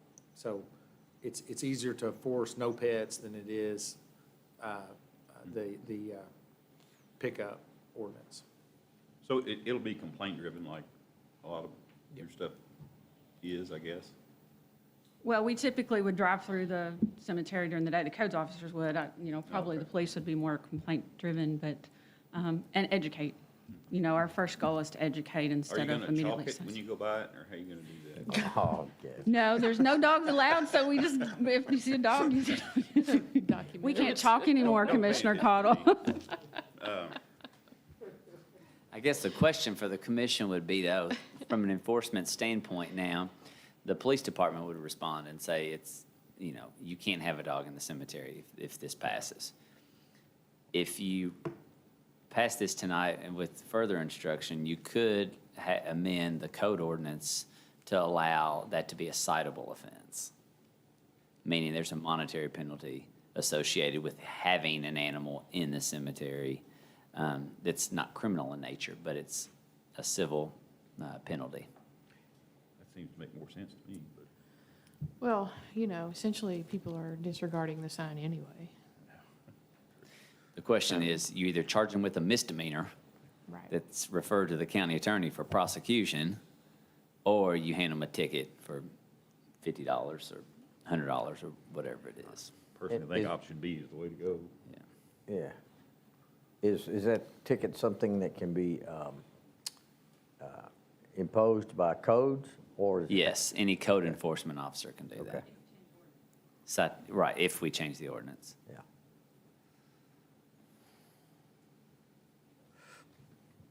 Commissioner, or Mayor and the Commissioner, if I could I would do it almost like the state did the seatbelt ticket, and do like just $25. It's prepayable, just amend the ordinance. And that way, as officers, we wouldn't have to worry about also, being subpoenaed to court. So if you amend the ordinance and make it just $25, That's how the state did with the seatbelt ticket. It goes straight, they can go straight over to the courthouse right after we write the ticket. They can pay the $25, and it alleviates a lot of extra headache for us and for the court system as well. Right, and that's what I don't want to do is clog up the system even more with something small like this. And do you all patrol the cemeteries regularly anyway? Yes and no. It just depends on the time of the season. Depends on how busy you are. You know. Yeah. I did see someone patrolling Millennium this morning. That was comforting. Any further discussion? So are we gonna change the ordinance, or how does that affect what we're doing right now, I guess? If you pass the recommendation in front of you tonight, next meeting, I can have an ordinance amendment prepared to allow fines to be assessed for violation of cemetery rules and regulations. Okay. And I'll direct staff up there, they can have conversations with people about, now we're moving towards you all voted to change the rules and regulations, so we're moving towards this, but we probably won't call the cops on anybody before this ordinance gets passed. I mean, we'll wait till, unless somebody's just being belligerent about it, we'll just have conversations and get the ordinance passed where we can do citations, and we'll start working with codes enforcement. And we can do courtesies or something. Yeah. Grace period. Good. Anything? Call for the question. Question's been called. All in favor of the motion, say aye. Aye. Aye. Opposed, like sign. Motion carries.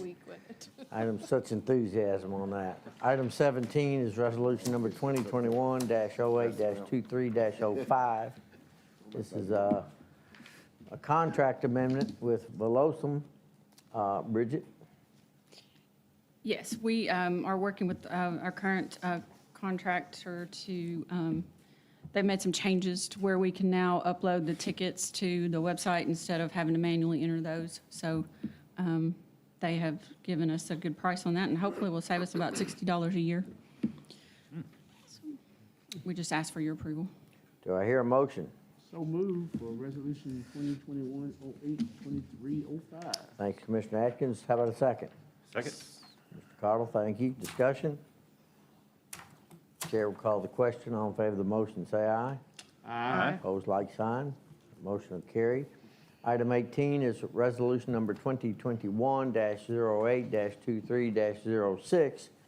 This is a highway safety grant acceptance. Chief Craig? I came back to you earlier in the year, asked to apply for the highway safety grant. We've been granted that grant. It's a 100% grant.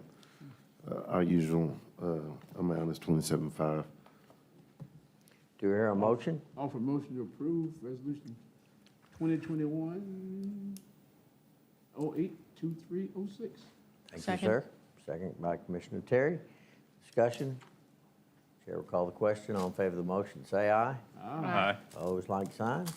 Motion carries. We like that free money. Yes, sir. That's the end of our regular business session. Is there a need for an executive session? Yes, sir, for personnel. Chair will entertain a motion. I'll do it. I'll move that we go into executive session to discuss personnel matters pursuant to KRS 618101F. Motion's been made. Is there a second? Second. Second by Commissioner Cardle. Discussion? All in favor of the motion, say aye. Aye. Aye. Opposed? We are in executive session.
I hear a motion, we move back into regular session. So moved. Thank you, ma'am. Second? Second. Thank you, sir. We're in regular session. Mr. Coffey? Thank you, staff Wait a is- minute, I should vote on that. All in favor of regular session, say aye. Aye. Opposed, like sign. We're in regular session. Go ahead. Thank you, Mayor Commissioner. Staff is recommending the hiring of Wesley Wright to the position of firefighter recruit. Do I hear a So motion? moved. Second. Motion made and seconded. All in favor, say aye. Aye. Aye. Thank you, Mayor Commissioners.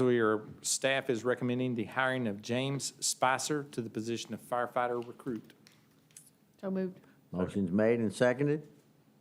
All in favor, say aye. Aye. Aye. Mr. Atkins? You voting? Okay. Yes, you do. Continue on. Staff is recommending the hiring of Jamison Burdine to the position of water distribution trainee. Do you hear a motion? So moved. Second. Motion made and seconded. All in favor, say aye. Aye. Staff Wait is- a minute, we only got 2 votes. Mr. Atkins? I shook my head. Oh, okay. What's wrong with that dude? He's. Supposed to be on voice vote. Voice vote. I voted- Continue well, I wanna on. vote. Oh, I'm sorry. Staff is recommending the hiring of Stephanie Boyd to the position of athletic supervisor. So moved. Motion's made and seconded. There you go. All in favor, say aye. Aye. Opposed, like sign. Is that better? That's much That's better. much better, thank you. That's all we have. Do I hear a motion to adjourn? So moved. Adjourned. Motion to adjourn. All in Second. favor, say aye. Aye. Mr. Atkins? Opposed? No. You could stay.